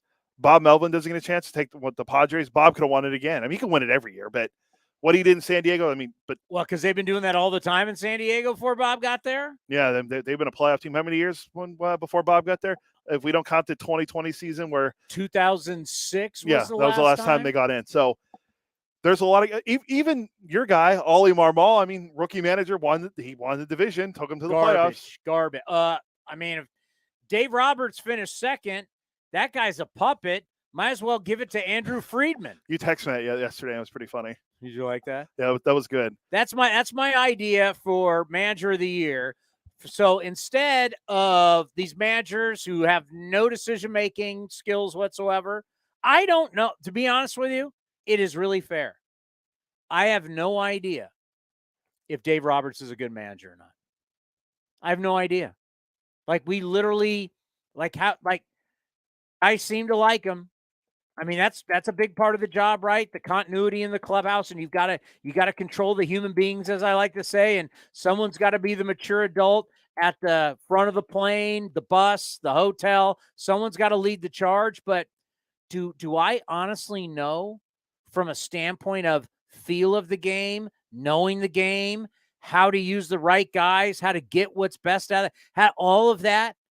Do I know if Dave Roberts, after all these years, is actually a good manager? I don't know. Like, it'll be interesting, X amount of time will go by and you'll be able, because Dodger players will talk, and, Dave Roberts is a good guy. We know that he's been a good guy for a long time, but as someone who's a manager of men, I think that would probably be his strength, maybe his relationships with the players, but actually managing the team, managing the game, winning games. Oh, they won 100. Was it 110 or 111? 111. They won 111 games, Chris. So look at all the games they won. Yeah, but you know what? I mean, this is a guy that he's won 100 games in his career 4 times at the Dodgers, 100 or more. Yeah, but everybody knows he's not making decisions. .632 winning percentage. Now, you could say a head football coach, what decisions does he make? That's fine, because the coordinators, and this is the kind of thing that we have to be fair and blend. We love football, right? Well, the head coaches normally aren't calling plays. The coordinators, offense, defense, they implement the game plan. They call the plays. Head coaches, they can recommend stuff. Head coaches can onside kick. Head coaches decide punt, kick, field goal, go for 2. Head coaches decide that, right? And they could say, hey, you can get on the headset and you can say to your offensive coordinator, you SOB, run the foot. I mean, they can, but for the most part, but there are like Shanahan here in San Francisco, McVay in LA, Kingsbury, yeah. They're calling the offensive plays, but doesn't always mean, like Harbaugh in Baltimore, he doesn't call plays, and that guy's done nothing but win a Super Bowl and been successful forever. Yeah, they've been great. So head coaches don't always call the play, but everything in football is scripted. I mean, football is like one of the most scripted, because you've got your sheet, you see them there, and they put their hands over and XY 499 dive right. Every play, everything's scripted in football. You have your what you like to run on first down, what you like to run on third down, what you run on goal line. So a lot of sports are scripted. You got play like in basketball. You hear basketball coaches putting up the one or yelling. They have offenses they want you to run. You have your system. We just got done with the whole Jordan thing. It's the triangle, and Tex Winter, I mean, they had the triangle. They have a system that they run. But Dave Roberts, is he a good manager? I mean, could Cody step in there and win 100 games as the Dodger manager? Because you're doing everything Andrew Friedman and his guys want. Pitchers aren't pitching deep in the games. I mean, you're not making that decision. So does that warrant you to get second place? I mean, I really look at first place and second place and go, what are we talking about here? You got one guy who's got the highest payroll, whose team gagged. You got the second guy. Where are the Dodgers in payroll? Second or third? I think the Dodgers second. Then I think if they weren't, I thought they were first, but maybe they were second. Yeah, the Mets overtook them. So if so the Dodgers second in payroll, and we know the guy's a puppet. They're going 1 and 2. Is anybody not following this game? Well, the the thing has it on 2023. I'll go to 2022 and we'll see. I think it was Dodgers, or it was Mets, Dodgers, and then it was Mets, Dodgers, Yankees, Phillies, Padres for top 5. I'm just looking at the payroll, the Phillies thing. Hey, Rob Thompson took a team that stunk. They fired the manager. He turned it around. Bob Melvin took a franchise of losers. The Padres are losers. And took them to the NLCS, but got them into the postseason. Now, obviously, the voting is only for the regular season. So let's focus on the regular season. What the hell does Dave Roberts do? And every year we talk about Dave. This is how ridiculous this is. Every single year we talk about Dave Roberts winning and will he be back the next year? Yeah, it's true. Why do we do that? Well, because we know he's not making any decisions. If you flip it to the AL. Now, Terry Francona, Tito, as you like to call him. He did a hell of a job in Cleveland. There you go. Won the division, 92 games. They had I think only it was them, the A's, and I forget the other team, the Cubs maybe, that had the most rookies and all these new players play. Stephen Kwan was a Rookie of the Year finalist in the American League. He did a great job with that young Guardians team. Gonzalez out in the outfield with the walk-off in the playoffs. All their guys are young. They have one superstar, and it's Jose Ramirez. Now, if I'm the Guardians, knowing what I know, are you thrilled about him winning it? Do I have to explain what I know? Maybe. They were 28th in payroll. The fact that Terry Francona tried really, really hard to get out of Cleveland. Really hard. Like, nobody was jockeying for the Padre job more than Terry Francona, according to my source. And the Guardians knew it. Obviously, they knew it. Would you be thrilled? I mean, how do you feel about that? Like, your husband just won Husband of the Year, but he was trying to find another wife as bad as he could. Would you be thrilled about that? Probably not. As the current wife? It's a business. But I'm just saying, knowing what I know, now I can give you the opinion on Buck Showalter and Dave Roberts all day long. This is a trickier situation. Knowing that Francona wanted out, but then stayed and act like he was all in, and now he wins it, and you got to go around. You got to put it on your social media. You're going to have the day next year, Manager of the Year. But the whole time you're going, man, this SOB was trying to leave us. Are you thrilled? Probably no, you wouldn't be. Yeah, I was thinking about that yesterday and watching him on MLB Network. I'm like, I wonder how the Guardians feel about this. You know, because you won, even though this guy tried to have one. I mean, he had one foot out the door, and that door slammed on the foot, and he had to put his foot back in. Kind of tight. It's a rough and tough business, and we like to provide you those kind of insights. All 3 times he's won Manager of the Year have been with the Guardians. Just throwing that out. I mean, doesn't mean anything, but I'm saying. That what? All 3 times he's won Manager of the Year. He didn't ever won with the Red Sox? All 3 times have been with the Guardians. Verlander tonight. By the way, you really want to sell. You want to know where baseball, and we talked about this the other day, right? We talked about, if you didn't watch the show, you can go back and watch it on YouTube or Twitter, where I was in Reno, and I'm just watching human beings watching games and conversing with themselves.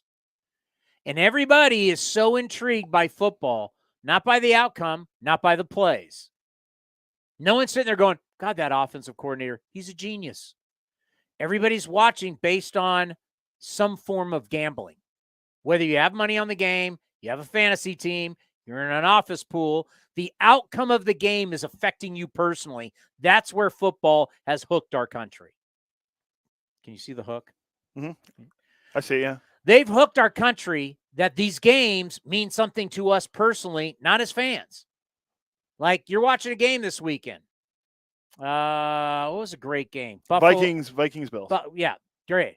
How you like that, Kirk Cousins? You're watching that game. You're Minnesota Buffalo? Nope. But somehow, some way, you've got Josh Allen at quarterback. Was he going to play? but he ended up playing. Justin Jefferson, Stephon Diggs. You got these guys on your teams like Cody. Like Cody's into this stuff. He's like, he loves fantasy football. I have Kirk Cousins, but none of the other guys. He spends like, but here's the thing that they lie to you so they don't look like. Here's what fantasy football people. This is how they lie to you to not look like they're losers. No offense. You know who you're playing. You know the other team's guys that you're playing. So not only do you know your fantasy team, you're so into it, you know your buddies' teams. So it shows how much it means to you and how much time you put into it that you not only know your team, you know the other guys in the league. And don't lie. I'm the commissioner of the league, so I should know everyone. Uh-huh. Oh, and now he's the commissioner of the league. I took over a failing league and turned it into a booming business. Do you see how much time these guys spend in their life on fantasy? It means something to them. That's what we got to get baseball to do. We got to figure out guys like this who are millions of you. Yeah, I mean, it's true. It's true. There's millions of you. And kids, teenagers, they're playing fantasy. How do we get them into baseball like they are football? Because it's not about the game anymore. They're not sitting here going, that defensive coordinator. If I went around and actually went to this casino, the Peppermill Pact, it's one of the best sports books in Vegas. In all of Nevada, actually, but it's rated the #1 in Reno. If I went around and actually asked people, do you know what the difference is between a 3-4 and a 4-4 defense is? A 4-3 and a 4-4? Yeah. Well, it's four down linemen and 3 linebackers is a 4-3. 4-4 is the same thing, and 3 defensive backs. No, what is a 4-4? 4-4-4. A 3-4. 3-4 is 3 down linemen, 4 linebackers. Okay. Do you know the difference between cover 1, cover 2, cover 3? No. But they think they know football because they play fantasy. I play Madden. Right? They think they know football. I played football. Well, I'm not saying you didn't, but they think they know football, but they know fantasy and they know the play. But my point is, that's what we need in baseball. I don't need you to know how to. If I gave you a ball and said, all right, tell me how you throw your slider, you're not going to know, but I need you hooked to the game. Yeah.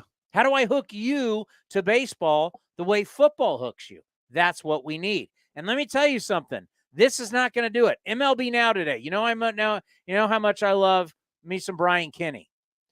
First graphic that they put up today in the opening monologue. Hold on, let me see if I can guess. I don't know. I haven't seen that. Okay, let me for AL Cy Young Award finalist, Manoah, Cease, and Verlander. All right, those are your 3. Yep. Can you pick the metric? I think so. That they are using to judge these 3 guys. First graphic used. I'm gonna guess, and I haven't seen this. I haven't watched MLB. Drum roll. RA9 allowed.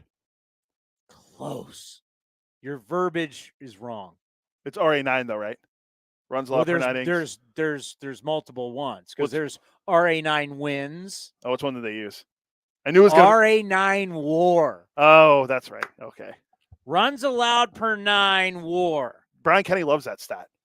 Justin Verlander 7. His WAR is a 7.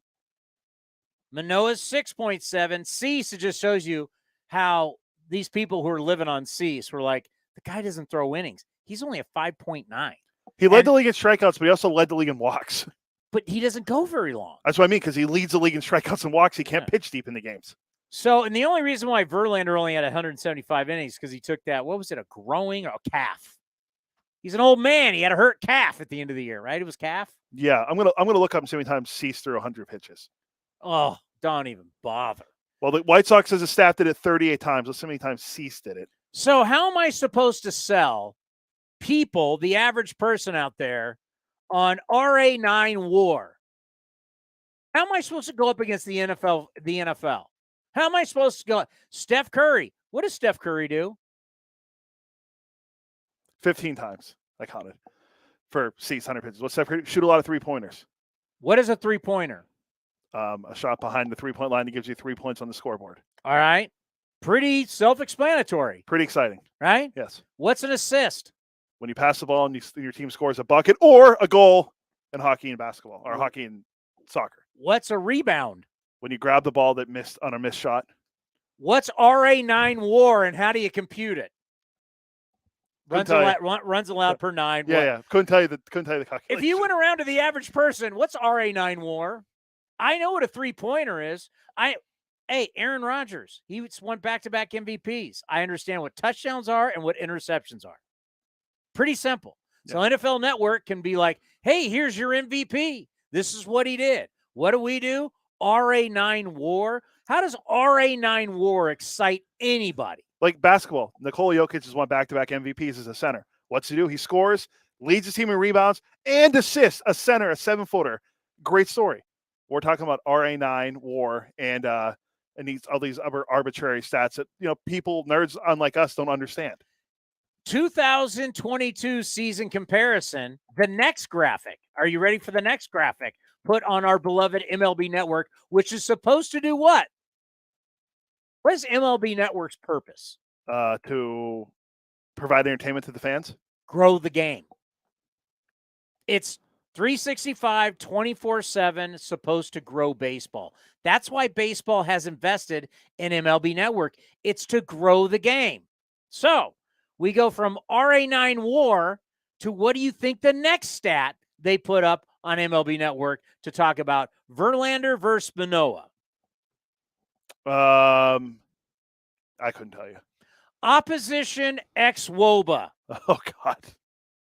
Opposition X WOBA. So X WOBA is more like an average, so it's a little easier. It's like a batting average or an ERA or whatever. So it's the X WOBA for opponents X WOBA, which means these guys aren't getting on base versus Verlander, is 255. Versus Manoah is 284. For Verlander, that ranked in the American League second, Manoah ninth. So 255 X WOBA is about getting on base, means guys who face Verlander as hitters don't get on base very often. Yes. Okay? So I'm selling versus the NFL. Do you know what X WOBA stands for? Expected weighted on base. Yeah, weighted on base average, yeah. So are you testing my analytics knowledge? I'm just seeing. Okay. I'm supposed to go up to the NFL. I'm going up against the NFL. We're Matt. What week are we in the NFL? 11? This will be week 11 coming up. Yeah. All right. Tomorrow. Week 11. Starting tomorrow. Yeah. Packers, someone on Thursday night. Oh, my God. The Amazon games have been terrible. Yeah. It's Packers. Packers couldn't tell you. I just know Aaron Rodgers was projected. Human beings, the bottom line is this. Human beings are not ready to fire a few days after a game. If you've ever been in a locker room in the NFL. Packers-Titans. I think it's a game that Glenn Kuiper's going to. These guys are so beat up, they're not ready to play. It's just they are not ready to play whatsoever. But I'm sure Bobby Evans is going to agree with me. During the football season, I'm trying to sell my AL Cy Young Award winners on RA9 WAR and a opposition X WOBA. Bobby, how am I going to sell our great game of baseball? They're talking touchdowns and interceptions and scores, and I'm talking RA9 WAR to the public. How are you, my friend? Hey, it's great to see you. A lot of great A's paraphernalia there. How do you like this? This is our new setup here in this is our little A's studio. It's impressive. I like it. You guys look like you're ready to go. You look like Coliseum left. We got the Coliseum, Ricky Henderson Field in the background. We've stepped our game up. So how have you been? It's been a while since we last talked to you. Doing great. Staying busy with a lot of activity. 3 kids, 2 in high school now, 1 a senior, 1 a freshman, and a young elementary school student. So we've got a couple of sports going for each of them at all times. So it's nonstop and following the free agent market, following these team openings. They're really anxious to see how the off season is going to go. It's nice to have a normal off season. We don't have to worry about a CBA. Yeah, we just talked about that with our broadcaster, Vince Cotroneo. Last year with the lockout, it seemed like right after the lockout, for certain teams, we all fish in different ponds. Like there's the big pond that has all the star players, the big money players. And then you got the smaller pond that's got good players, but it's a much smaller pond and they're not making the same amount of money. And that's usually where the A's make their hay. And there's a lot of other teams who make their hay in that pond. But that pond seemed like, with the lockout that it was shut down and it was tough to really find players in such a quick time for last year, which I'm now happy we're back to everybody can fish wherever the heck they want. Right. Well, those are the guys you're trying to find with high upside that, that might take a 1-year deal that, less risk for the club, but perhaps some high upside and get maybe some injuries have held them back, or maybe they, their value is down for whatever reason. And, you bring your system, your manager, your coaching staff, your philosophy into their game, and maybe it's a game changer. And so that's one of the reasons that's very attractive for a lot of clubs, including, some high market clubs, but they don't always have the opportunities. And so the smaller market clubs actually have opportunities to give those guys, and that's where they can take advantage of it. We're kind of seeing a sea change. I don't know how much it's going to change back, but we're hearing about organizations saying, you know what, we really need to blend the analytics with scouting. We kind of kicked a little bit of the scouting to the curb. Now we're bringing it back. We're seeing the old school managers. Obviously, look at the two men that were in the World Series. Dusty Baker real well. Your old manager that you won World Series with, Bruce Bochy, back in the game in Texas. So they tried to all go young, all go analytics, front offices and managers. Now we're seeing experience, maturity come back, leaders of men. First off, what'd you think about Boch returning to Texas? Yeah, it was great timing. You've got a chance to play or manage for a guy that used to play for you, and Chris Young, and it's a great fit. It's the only guy I think in baseball that could make Bruce Bochy look small in a press conference. Being that Chris is a large man, but I think it's great. Bochy has been very close to all of his general managers over the years. He's had a very good and close relationship, a long time with Kevin Towers there in San Diego. Then of course Brian with the Giants, and now to have CY. That's great for Boch, and I know that he's hungry. Sitting out the last 3 years. He's hungry to get back. He missed it. I think he's tasted that success, and you have a team now that's got, they got some ramp up to do. They've added some good guys last offseason, but it didn't go well. So now they are trying to add again, really on the pitching side, in hopes that they can put themselves over the top. To me, so many times I really learned this from Bob Melvin, and obviously we've seen Melvin have the continued success wherever he goes now in San Diego.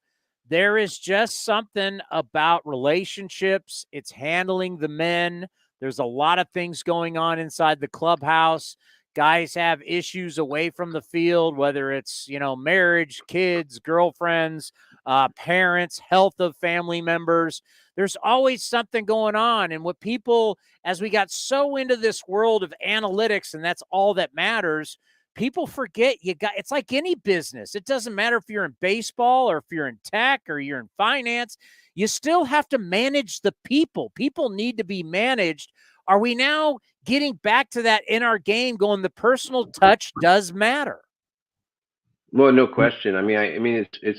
It's all about communicating with your players. It's building that trust.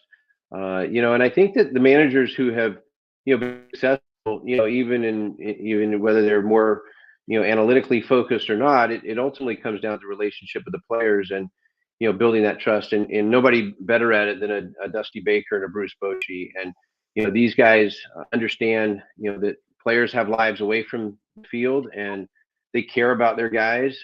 They communicate with them in terms of whether they're getting off days or not getting off days, what their role will be. There's the manager's given a chance to manage. Definitely front offices need to partner with their manager to make sure that the best information is available, but you put a manager in a position because you trust him to manage. And I think that we're seeing the fruits of that with some of the success that some of these clubs have had, where they're not dictating every move that a manager makes. We're going to have Joe Madden on Friday. He's got a new book out with Tom Verducci of Sports Illustrated where, he's talking a lot about, hey, there's balance. I mean, balance, as we all know in life, is a good thing. And when I think of balance, I think about your guys' great tenure in San Francisco.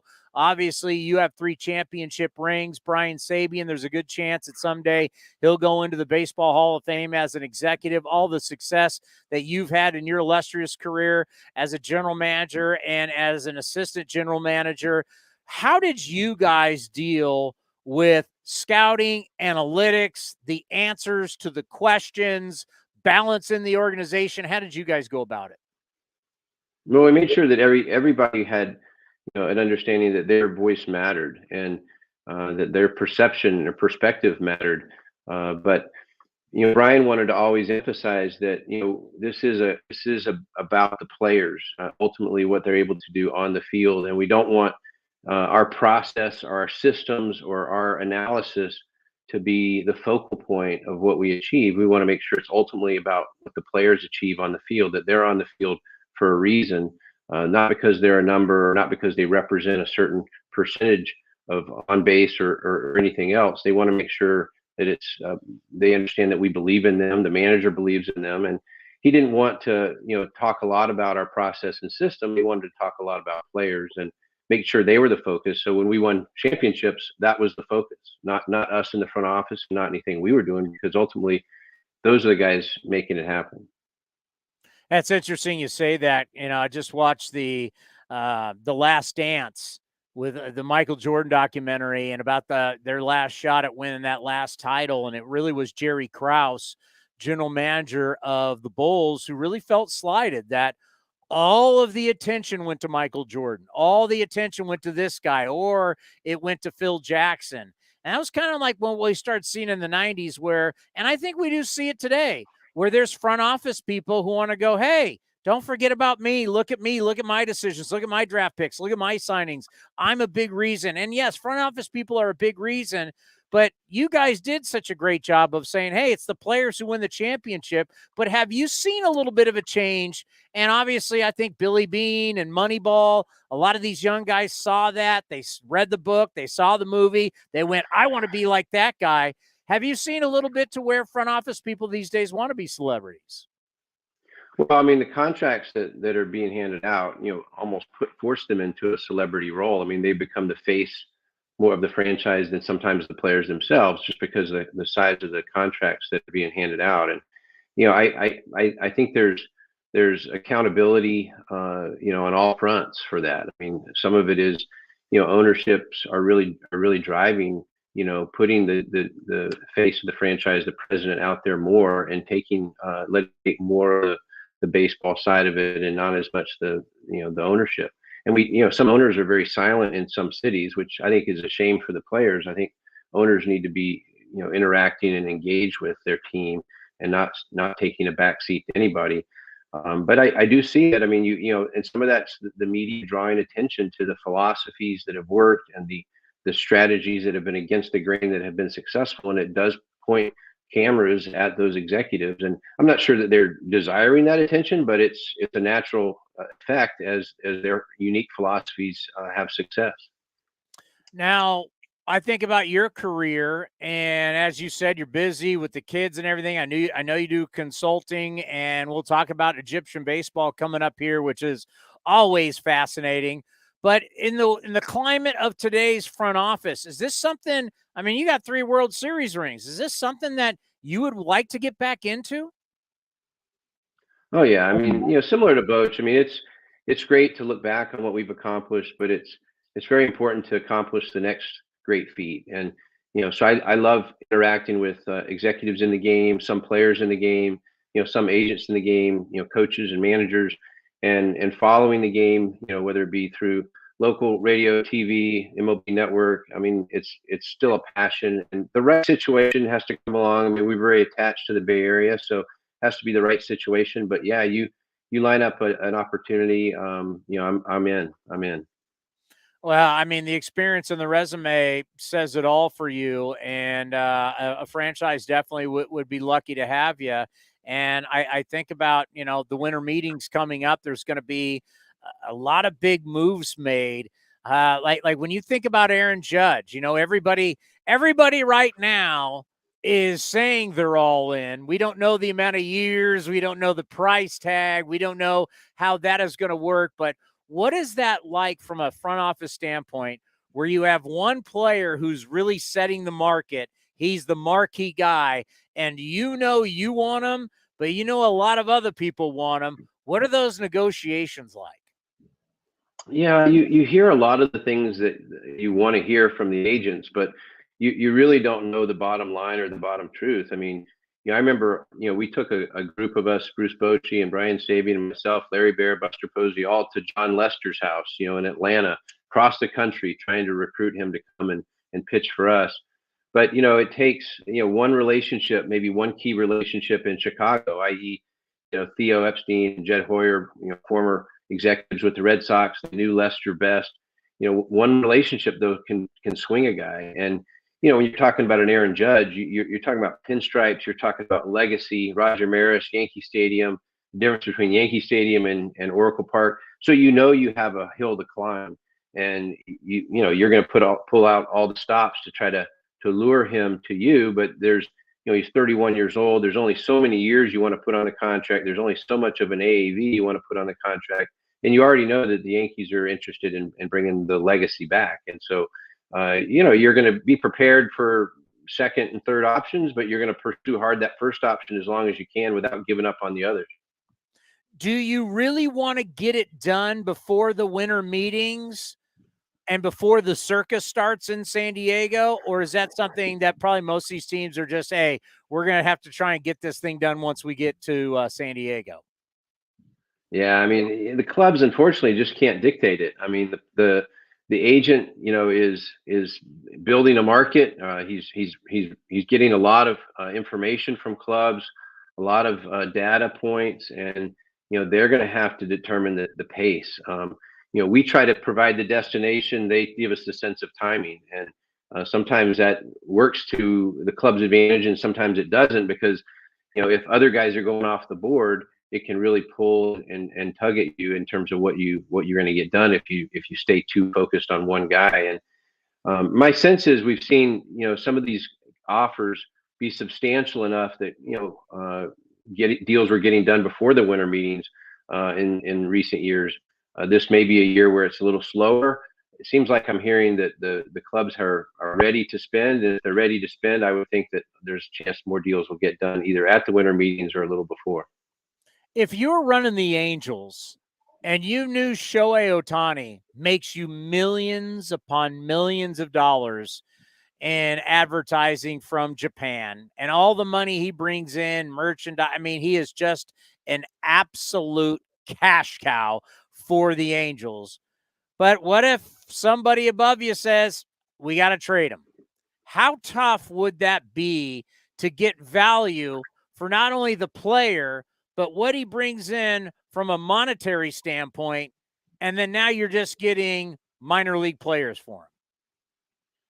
Yeah, I mean, it's breaking as a baseball guy to see talent like that go out the door, and you really want to be in a position where someone has to overwhelm you, because I mean, he's a guy to build your future on, both sides of the ball, pitching and offense. And so it's such a unique talent. I mean, despite all of what he brings in terms of revenue and fan interest, what he means to a ball club and that clubhouse, the way he goes about his job, he's young, he's got so much potential for the future. You got him for a long time if you can lock him up, and he brings it every day. He brings a great attitude. He's a presence, in your lineup. He's a presence in your rotation.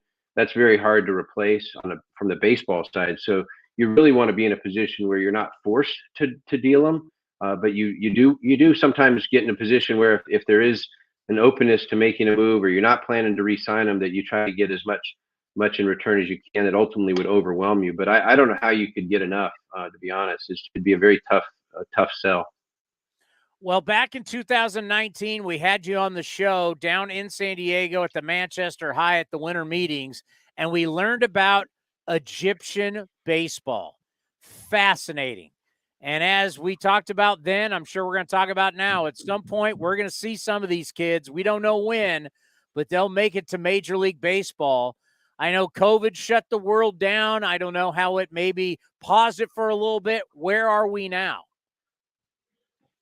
Well, yeah, when it started in 2017, I think we had maybe 40 children in Egypt. I mean, this is an effort to bring baseball to the Middle East, really through youth baseball, where a lot of the major league efforts are more generating, the higher sort of World Baseball Classic level, if you will, where this is much more of a youth effort. And baseball partnered with us this past year to bring an event to Egypt where we were able to reintroduce our programs post-COVID. And just before COVID, we were up to 2,500 kids in Egypt playing baseball, and we really like to see that double or more in 2023. We've gotten some participation from Major League Baseball. Even Corey Guerin from the Giants previously went over with us this past year. Was able to get an exposure to the kind of enthusiasm that we're seeing. We understand it's rudimentary. There's a lot of work to do, but they're working with us in their phys ed classes in the local schools. They're working with us through clinics, working through teaching the coaches to coach the game. And there's some good athletes over there. So it's a lot of fun. I mean, especially knowing that this is just the beginning. And the passion is to make sure that there's a common language between the Middle East and the West. And here we are, using baseball to be that common language. It's fascinating, and a lot of people need to understand, a game that's played around the world is cricket, and there's some guys that absolutely can wing it in cricket. And you just wonder, can we translate that? Because clearly these cricket players, it's kind of like what I know Billy Bean has talked about is like, some of these guys that he's watching in Europe play soccer, like the body types, these guys could be receivers, safeties in football with their speed and their size. I mean, do you see like what you see over cricket going, man, look at some of these guys, they can make great baseball players. Yeah, I mean, we're working with kids that are kind of, not quite, maybe a few teenagers, but a lot of 12 and under kids. And yeah, I mean, you see athleticism. I mean, that's what what excites you. I mean, they're picking up, how to throw a ball and how to catch the ball and how to hit the ball in such a short time. And it's not like they see the game a ton.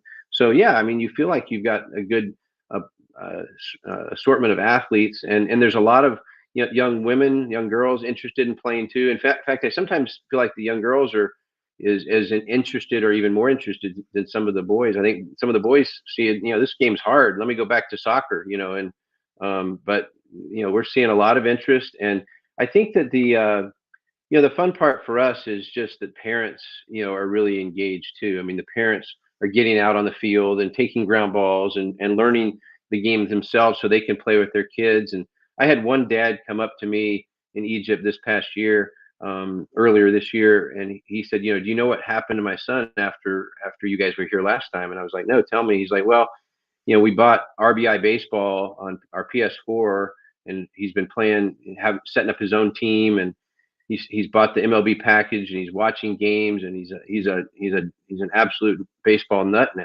And he's like, this was just from you guys coming over, just before the pandemic. And I think that I was actually speaking with Dave Cabell with the A's, and he said he feels like youth baseball is probably a great place to really push the game. And we spend a lot of time working with older kids, but really he would love to see us do more internationally with youth baseball, because kids can take this game and run with it. And I know they're doing some of that in the basics of even San Francisco, but I think more and more doing youth baseball efforts are probably the best thing for our game.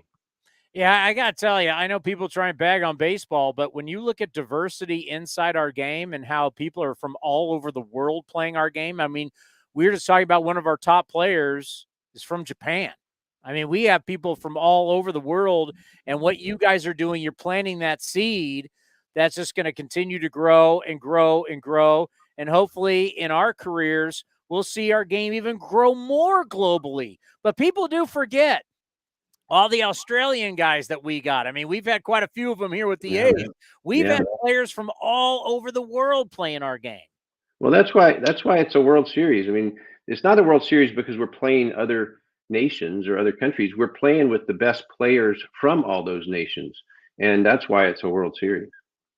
Great stuff. I'm sure we're going to see you in San Diego, right? I hope so. That'd be great. I love it. Hey, we always appreciate the time. You be well. We'll see you in a couple weeks. Thank you, guys. My pleasure. Great. Bobby Evans joined us right here on A's Cast Live, 3-time World Series champion. I'm glad we got his perspective on Egyptian baseball because we learned about that while we were down there. I believe his friend that was running the program in Egypt was Kemp Golden. That is great memory right there. Yeah, I remember we talked with him, but we saw Bobby getting out of the Uber from the airport. He was the first person we saw when we got there was Bobby Evans walking into the Manchester Height. And here we are 3 years later, and they're still, growing the game of baseball in Egypt. And, Max Kepler from the Twins is from Germany. So baseball in Germany is growing. We got a lot of nations out playing baseball. Don't get me started on the people who criticize. And Tony Clark, I know where he's going. But it's like, look around your game. You're going to criticize baseball compared to the other sports. We could clearly look at our sport and look at international players. You want to compare us to everybody else? You want to compare the NBA rosters to Major League Baseball, NFL? Hockey be tough. But hockey's a cold way. They're from only certain spots. But basketball is starting to get you're getting a lot more, You're getting less international in basketball. Well, the next great big player is from France. But there was that run. 90s, early 2000s. We haven't had that great. Yeah, hasn't been as much. You got Joel Embiid's from Cameroon. Jokic is from. There was a point it seemed like there was some type of European player on every team. Yeah, Luka Doncic is another one. Your boy Porzingis. Sabonis' son, who was your Vitas, my Vitas. His son Domantas Sabonis was great last night on TNT. Kings are on TNT for the first time in 4 years. Nobody cares. But he was great. But there's a lot of good players in the NBA, but nothing like what we have with baseball from other countries. Not even close. You got the Dominican Republic. You have other countries in South Cuba, America, Venezuela, Japan. Mexico, Canada. You got different parts of Asia. You've got Australia. You got players from all, as you mentioned, Germany. You got players from all over. Yeah. All over. We have wait for it, a World Baseball Classic. That's 2 months from now. Or no, not 2 months from now, but in March. Yeah. Yeah. There's a reason. We have a World Baseball. When's the World Basketball Classic? Is that what they used to call it, the FIBA championships? I think that's what and then hockey has the Olympics, but that's really about it. And football doesn't do that anymore. Football didn't do it at all. But whatever happened? The World League. Whatever happened to NFL Europe? Yeah. No one's going to criticize the NFL, but yeah, let's look at them in the world. Are you kidding me? No, baseball. It's amazing the amount of players we get. And now you're going into the Middle East. 10 years from now, 20 years from now, maybe see kids from the Middle East playing in Major League Baseball. It'd be insane. We even had a couple. I can't remember if they ever end up making it to the majors, but the $1 million arm kids from India that the Pirates signed. They were cricket players. Yeah, I don't remember if one of them ever made it to the Pirates. I should know. I'm a Pirates fan. I don't think either of them ever made it to the major leagues, but one of the kids excelled. I think he might have reached AAA with the Pirates. So yeah, the baseball globally, I think it's far ahead of everyone. I think obviously hockey, but it's a lot of Russia, and you're getting some guys from Germany and stuff, and those countries. But I think baseball far is ahead of everyone else. Well, we're going to have coming up here, they say 3 o'clock, but this just goes on the show, MLB Network. It's going to be Verlander, Alcantara. They're going to be Oh, yeah, no, you're right. Alcantara, he had 6 complete games this year. That's more than any other team had in baseball. He also won me a steak dinner you still haven't paid off. Oh, you're always busy. As you said, you're, golfing and That's vacations. not dinner. That's during the day. I haven't gone in. I'm not going anywhere. You were just in Reno. I just bought Taylor Swift tickets. That's Christmas present right there for my kids. I'm not going. I'm broke. Is that Levi's? I can't afford a steak. Is that Levi's Taylor Swift? Yeah. I saw her there a couple years ago. Very good concert. Well, that's good for you. Yeah, my wife is trying to go this time. I'm like, you know what, you go and check out Taylor. You guys have a good time. I'm waiting because Sandy, my good friend Sandy, was the first to 200 innings to win me the ridiculous bet that my my right-hand man here bet me that nobody in baseball would pitch 200 innings. Sandy got there easy, so he owes me a steak dinner. I'm starving. I'm ready to go anytime you are. We got plenty of time. Season doesn't start till March. Maybe in San Diego, downtown San Diego's got like 6 steakhouses. Yeah, very expensive. Yeah, well. Very expensive. I'll see if my wife will let me borrow a credit card. Uh-huh. You got to pay it off before the season. I will. Do you want to go to the expensive steakhouses in Scottsdale? What about Morton's? It's right down the street. We can go to Morton's in downtown San Jose. I'm a big fan of Morton's. Yeah, that's right. Yeah, it's convenient for both of us. Going to be the same price as the Morton's in San Diego. So however you want, wherever you want to pay, I'm good. On the way out, should we play How We Finally Made It? I mean, we're big time now from what we heard on, our voices for a message we delivered to Sarah was played today on, we'll play, but this is on the Baseball Tonight podcast with Buster Olney and a message from Sarah Langs. Well, from us.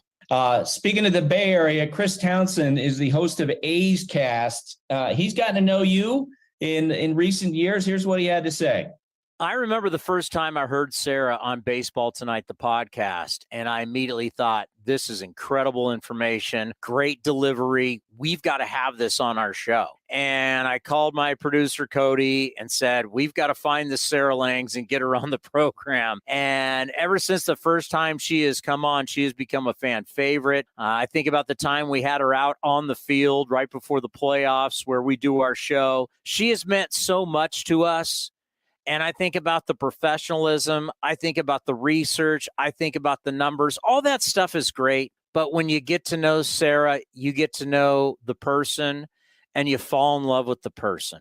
So we've been so thankful that we have had her and had all the different research and stuff she's brought to the program. But being able to call her a friend and just to fall in love with her as a person has been far greater than any number she has ever brought us. And who would have ever thought, Cody, that she'd become such a star in Northern California? Our fan base adores her. I like to think that I was good at finding stuff, and then I met Sarah and started becoming friends with Sarah, and she can find literally everything that I can't. She's been invaluable to our show, to me, to you. The friendship I've built with Sarah over the last few years has been great. We stay in communication. Every week we talk about baseball and my career and the side of research and becoming friends. You're right. I mean, you can't help but fall in love with the person, how much she loves the game of baseball and just loves life. So she's been tremendous for us and for our show, and I couldn't thank her enough. Sarah, you're in our thoughts. You're in our prayers. We love you. And everybody with A's Cast Live, and all the fan base, we will always be there with you. First of all, thank you so much to Chris and to Cody. I really, really appreciate the kind words. So that was on Baseball Tonight today. The episode, if you want to look it up on Apple Podcasts or wherever you get your podcasts, Best Product Every Night is the name of the episode. Buster had Theo Epstein on the show today as well, so I'm going to have to go back and listen to Theo talk. But yeah, that was Sarah. That was a message to Sarah Langs. We recorded it 2 weeks ago, and Buster had so many people record messages, from Dallas Braden to former coworkers with Baseball Tonight, Eduardo Perez. There's been so many. So we're just honored that Buster reached out and asked us if we could do it, and we're able to give our kind words, and thank you to Sarah. Yeah, and our support. That's what matters the most, is supporting her through what she's going through, and she's so strong and wants to work through it and wants to do her job. And I know at some point doesn't want to focus on it, and that's why when we bring her on, it'll be about baseball, but we love her. She is such good people, no question. You now read so much stuff. Like last night, I read so many articles, and it's always tough to remember everything. Somebody has where Theo Epstein could step back in and be president and run a team. What team? Oh, I saw this too. What team was that? Oh, was it Bowden said that he would come in and run the Angels? I thought it was. And Perry Manassian would stay on as GM. Yeah. Yes. That's what the Angels would get sold, and he'd come on and he'd run the Angels. Fascinating. Can Theo pitch? Because I don't. I mean, Trey Turner's going there. I mean, do they realize that somebody has to get on the mound and pick up a baseball and throw it? Well, they're banking on Ohtani. Look, here's the exact quote. To go every 6 days? Wait a minute, they're trading him. Here's what I got from. Let me just find it real quick. This is from Joel Sherman yesterday after the Angels signed Tyler Anderson to a 3-year, $39 million deal. By the way, which I think is actually a really good deal. He also, he was very good. He was very good last year, 15-5 with a 2.57 ERA and 28 starts for the Dodgers. Also an All-Star. The Angels' rotation is left-handed heavy behind Ohtani, now with Anderson joining Reed Detmers, who had a no-hitter last year, Patrick Sandoval, and what's Suarez's first name? I'm drawing a blank on Suarez's name. Michael Lorenz is a free agent. Syndergaard's not gone. But they're hoping to try to keep a 6-man rotation for Ohtani yet again for next year. So maybe the Angels got another starter. But yeah, I keep seeing, I think Jim Bowden had it. Angels signed Trey Turner. It's like, cool, you have a great infield that makes a lot of money, but can they pitch besides Ohtani? Well, and that's where I pissed everybody off. I want to say Jose Suarez is the Angels. Suarez. I was trying to think, because he just pitched against the A's.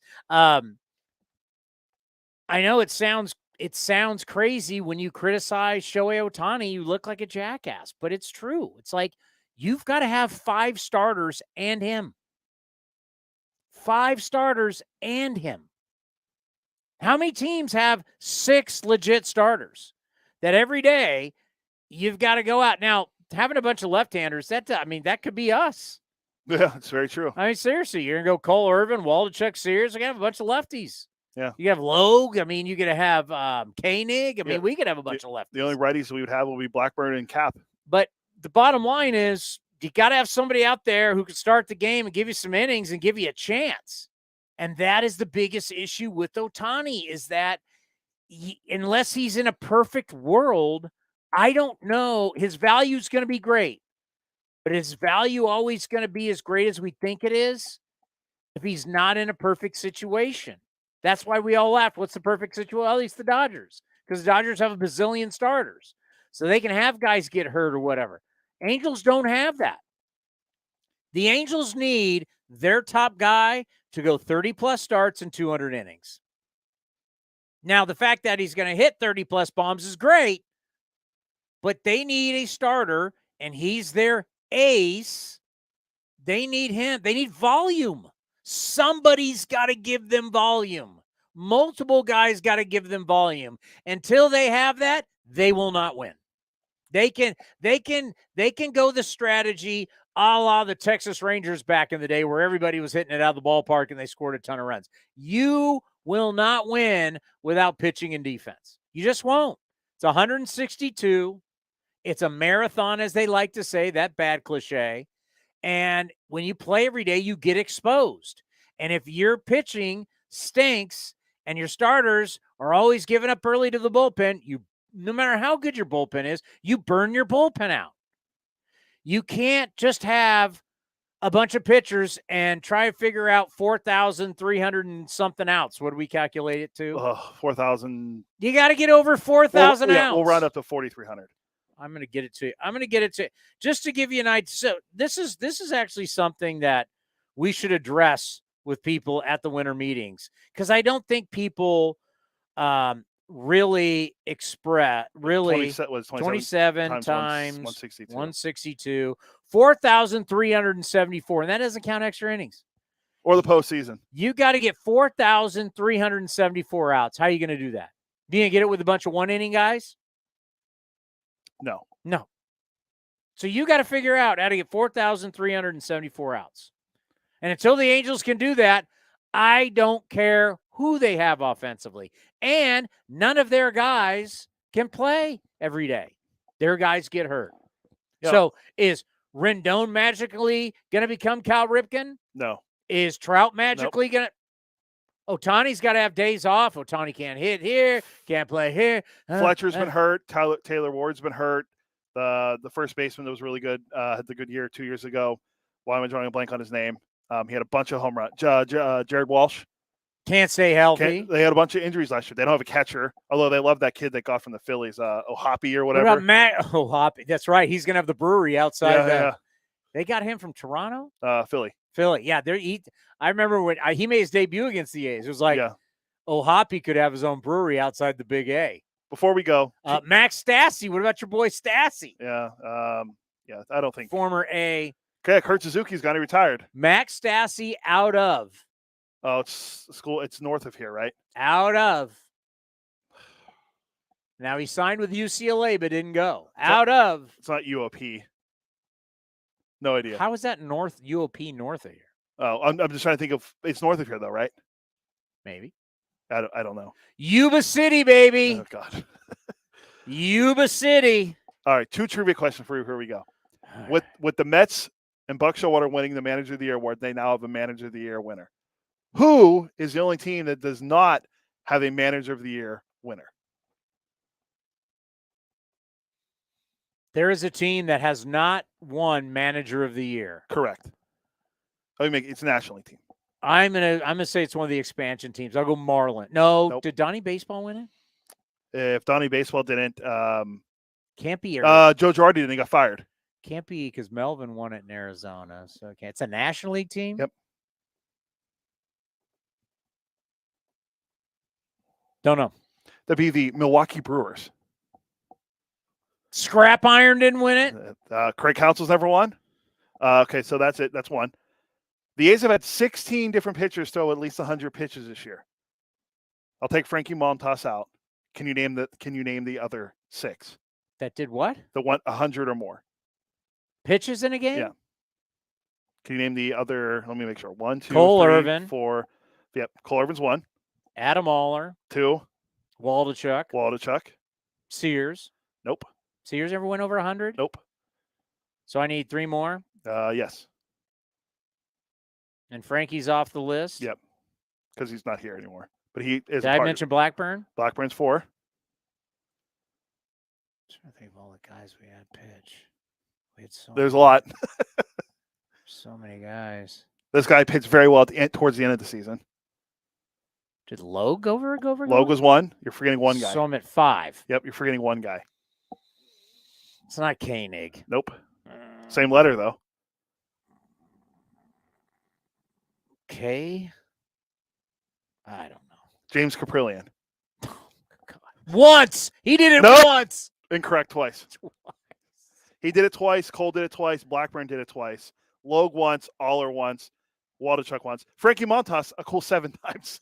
Remember who has the record for most starts of less than 6 innings?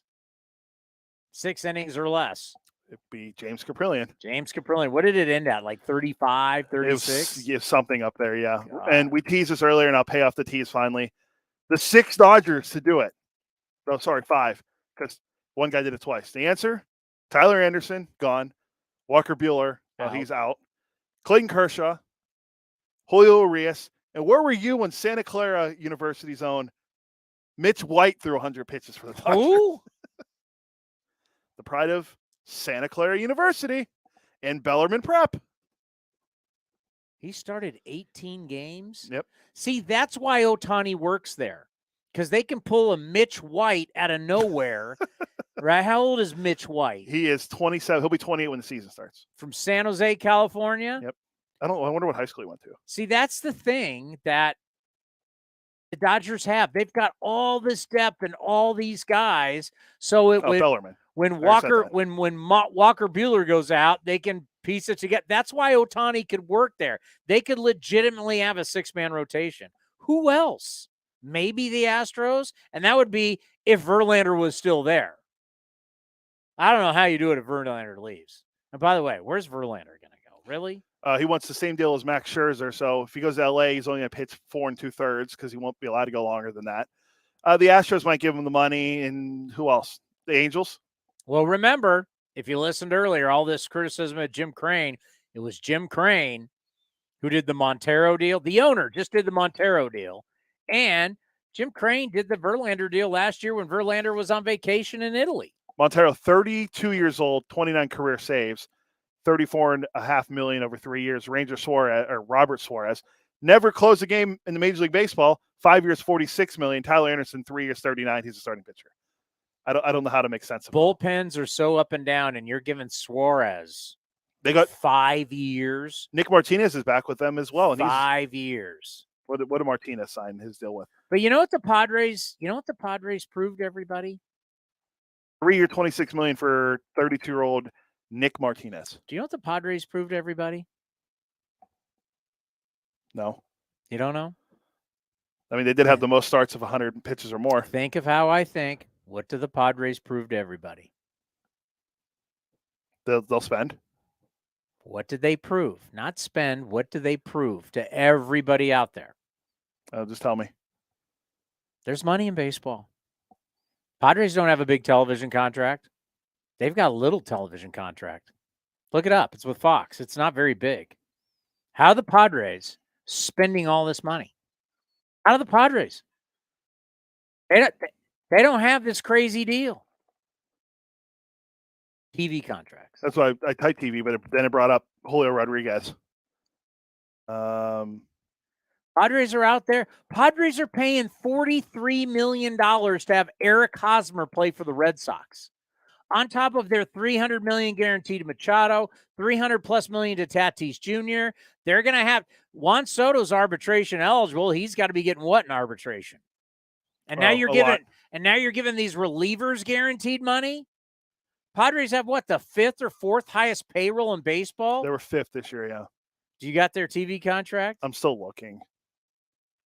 I don't know if Wikipedia is going to have it. No, the network was created as a result of the Padres and Fox signing a 20-year broadcast deal in which Fox will pay $28 million for the rights in the first year and what likely escalate, topping out a potential $75 million in the final year of the contract. But this is back when it was Dick Enberg and Mudcat Mark Grant. They do not have one of the biggest TV contracts. So it just shows all these franchises are making money.